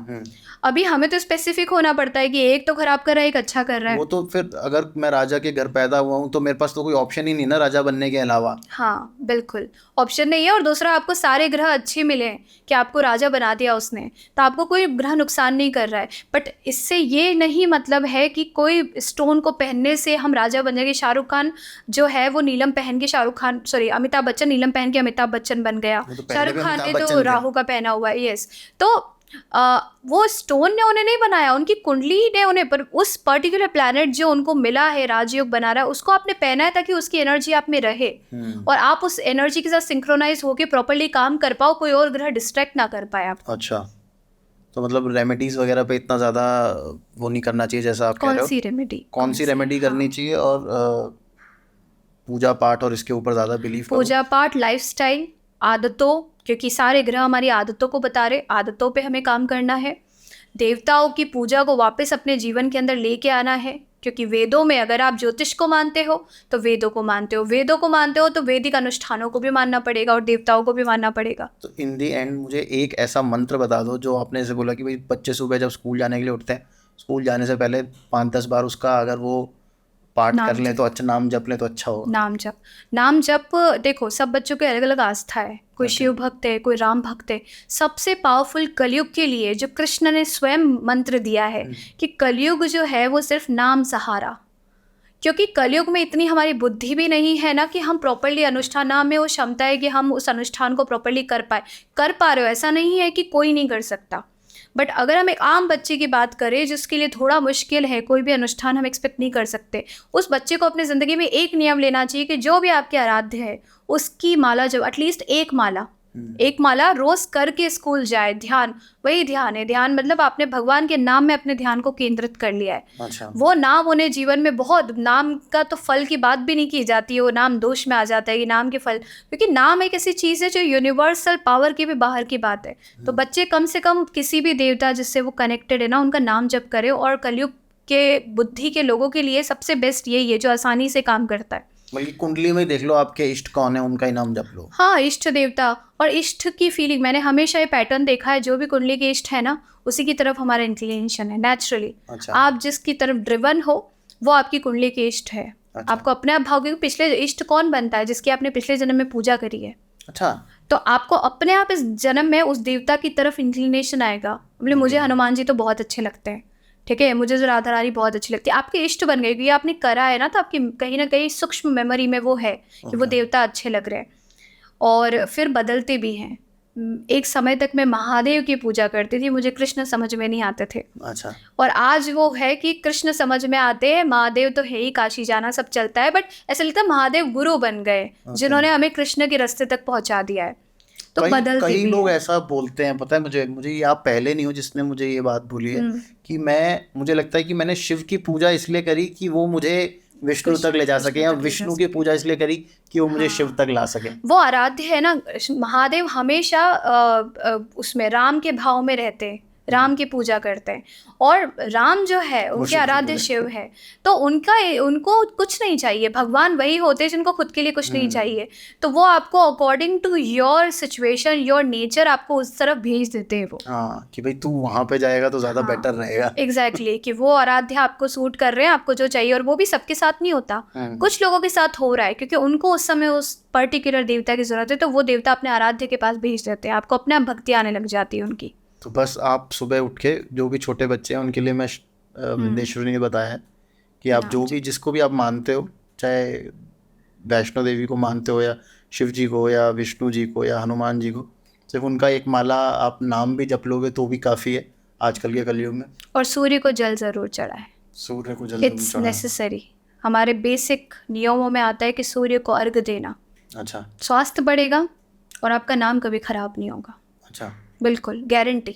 सूर्य को जो जल चढ़ाते हैं उनका नाम खराब नहीं होता, उनका स्वास्थ्य अच्छा रहता है, बट अर्ली मॉर्निंग 9 बजे नहीं, 8 बजे नहीं, सुबह सूर्य उदय होता है उस समय पर। अच्छा, वो तो बहुत सारे लोग आजकल कर ही नहीं पाएंगे, बिकॉज उठता ही कोई 8 बजे उठ रहा है, कोई 9 बजे उठ रहा है, कोई 10 बजे, लोग तो आजकल 2-2 बजे भी उठ रहे हैं।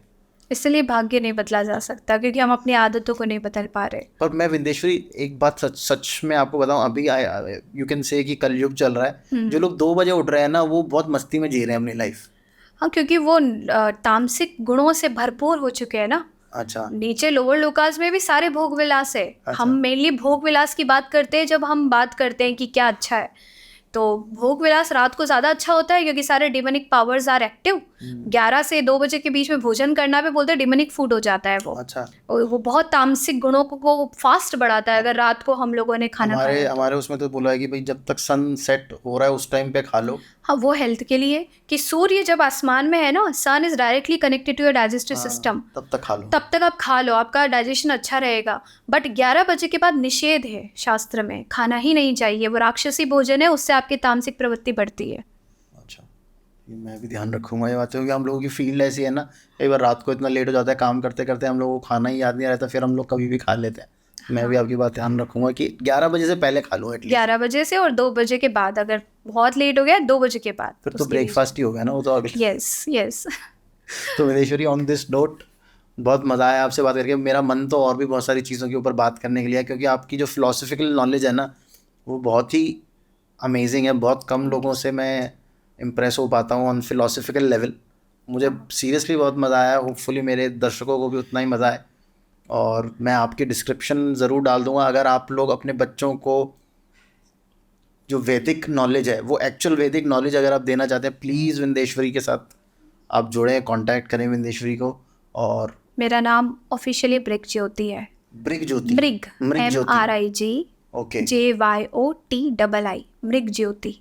तो विंदेश्वरी और मृग ज्योति वो नक्षत्र से निकला, मृगशिरा नक्षत्र में मेरा बर्थ हुआ है और ज्योतिष में पढ़ाती हूँ, इसलिए ज्योति, मृग ज्योति। अच्छा, ये पेज का नाम है। तो ये आपका ऑफिशियल नाम है जिसके थ्रू आपको सर्च किया जा सकता है। यस ठीक है, तो मृग ज्योति के नाम से आप सर्च करना। वैसे तो मैं डिस्क्रिप्शन में सारे लिंक्स डालूंगा, आपको ज़्यादा मेहनत करने की ज़रूरत नहीं है। और होपफुली आपको उतना मज़ा आएगा जितना मुझे मज़ा आया। और अगर आपको उतना ही मज़ा आया जितना मुझे आया तो प्लीज़ प्लीज़ प्लीज़ चैनल को सब्सक्राइब ज़रूर कर दो यार, लाइक ज़रूर करो, शेयर ज़रूर करो। इस वाले पॉडकास्ट को तो ज़रूर शेयर करना, क्योंकि इसमें अमेजिंग नॉलेज दी है विंदेश्वरी ने। और प्लीज़ चैनल को लाइक कर देना, शेयर कर देना वीडियो को, कमेंट ज़रूर करना। कुछ अच्छा नहीं लगे तो वो ज़रूर बताना कि मुझे ये चीज़ सही नहीं लगी या चीज़, और अच्छा लगे तो भी बता दिया करो कि हाँ नहीं मुझे ये चीज़ बहुत अच्छी लगी। देखते रहो Tarun Sharma show. Stay safe, stay healthy और जय श्री राम।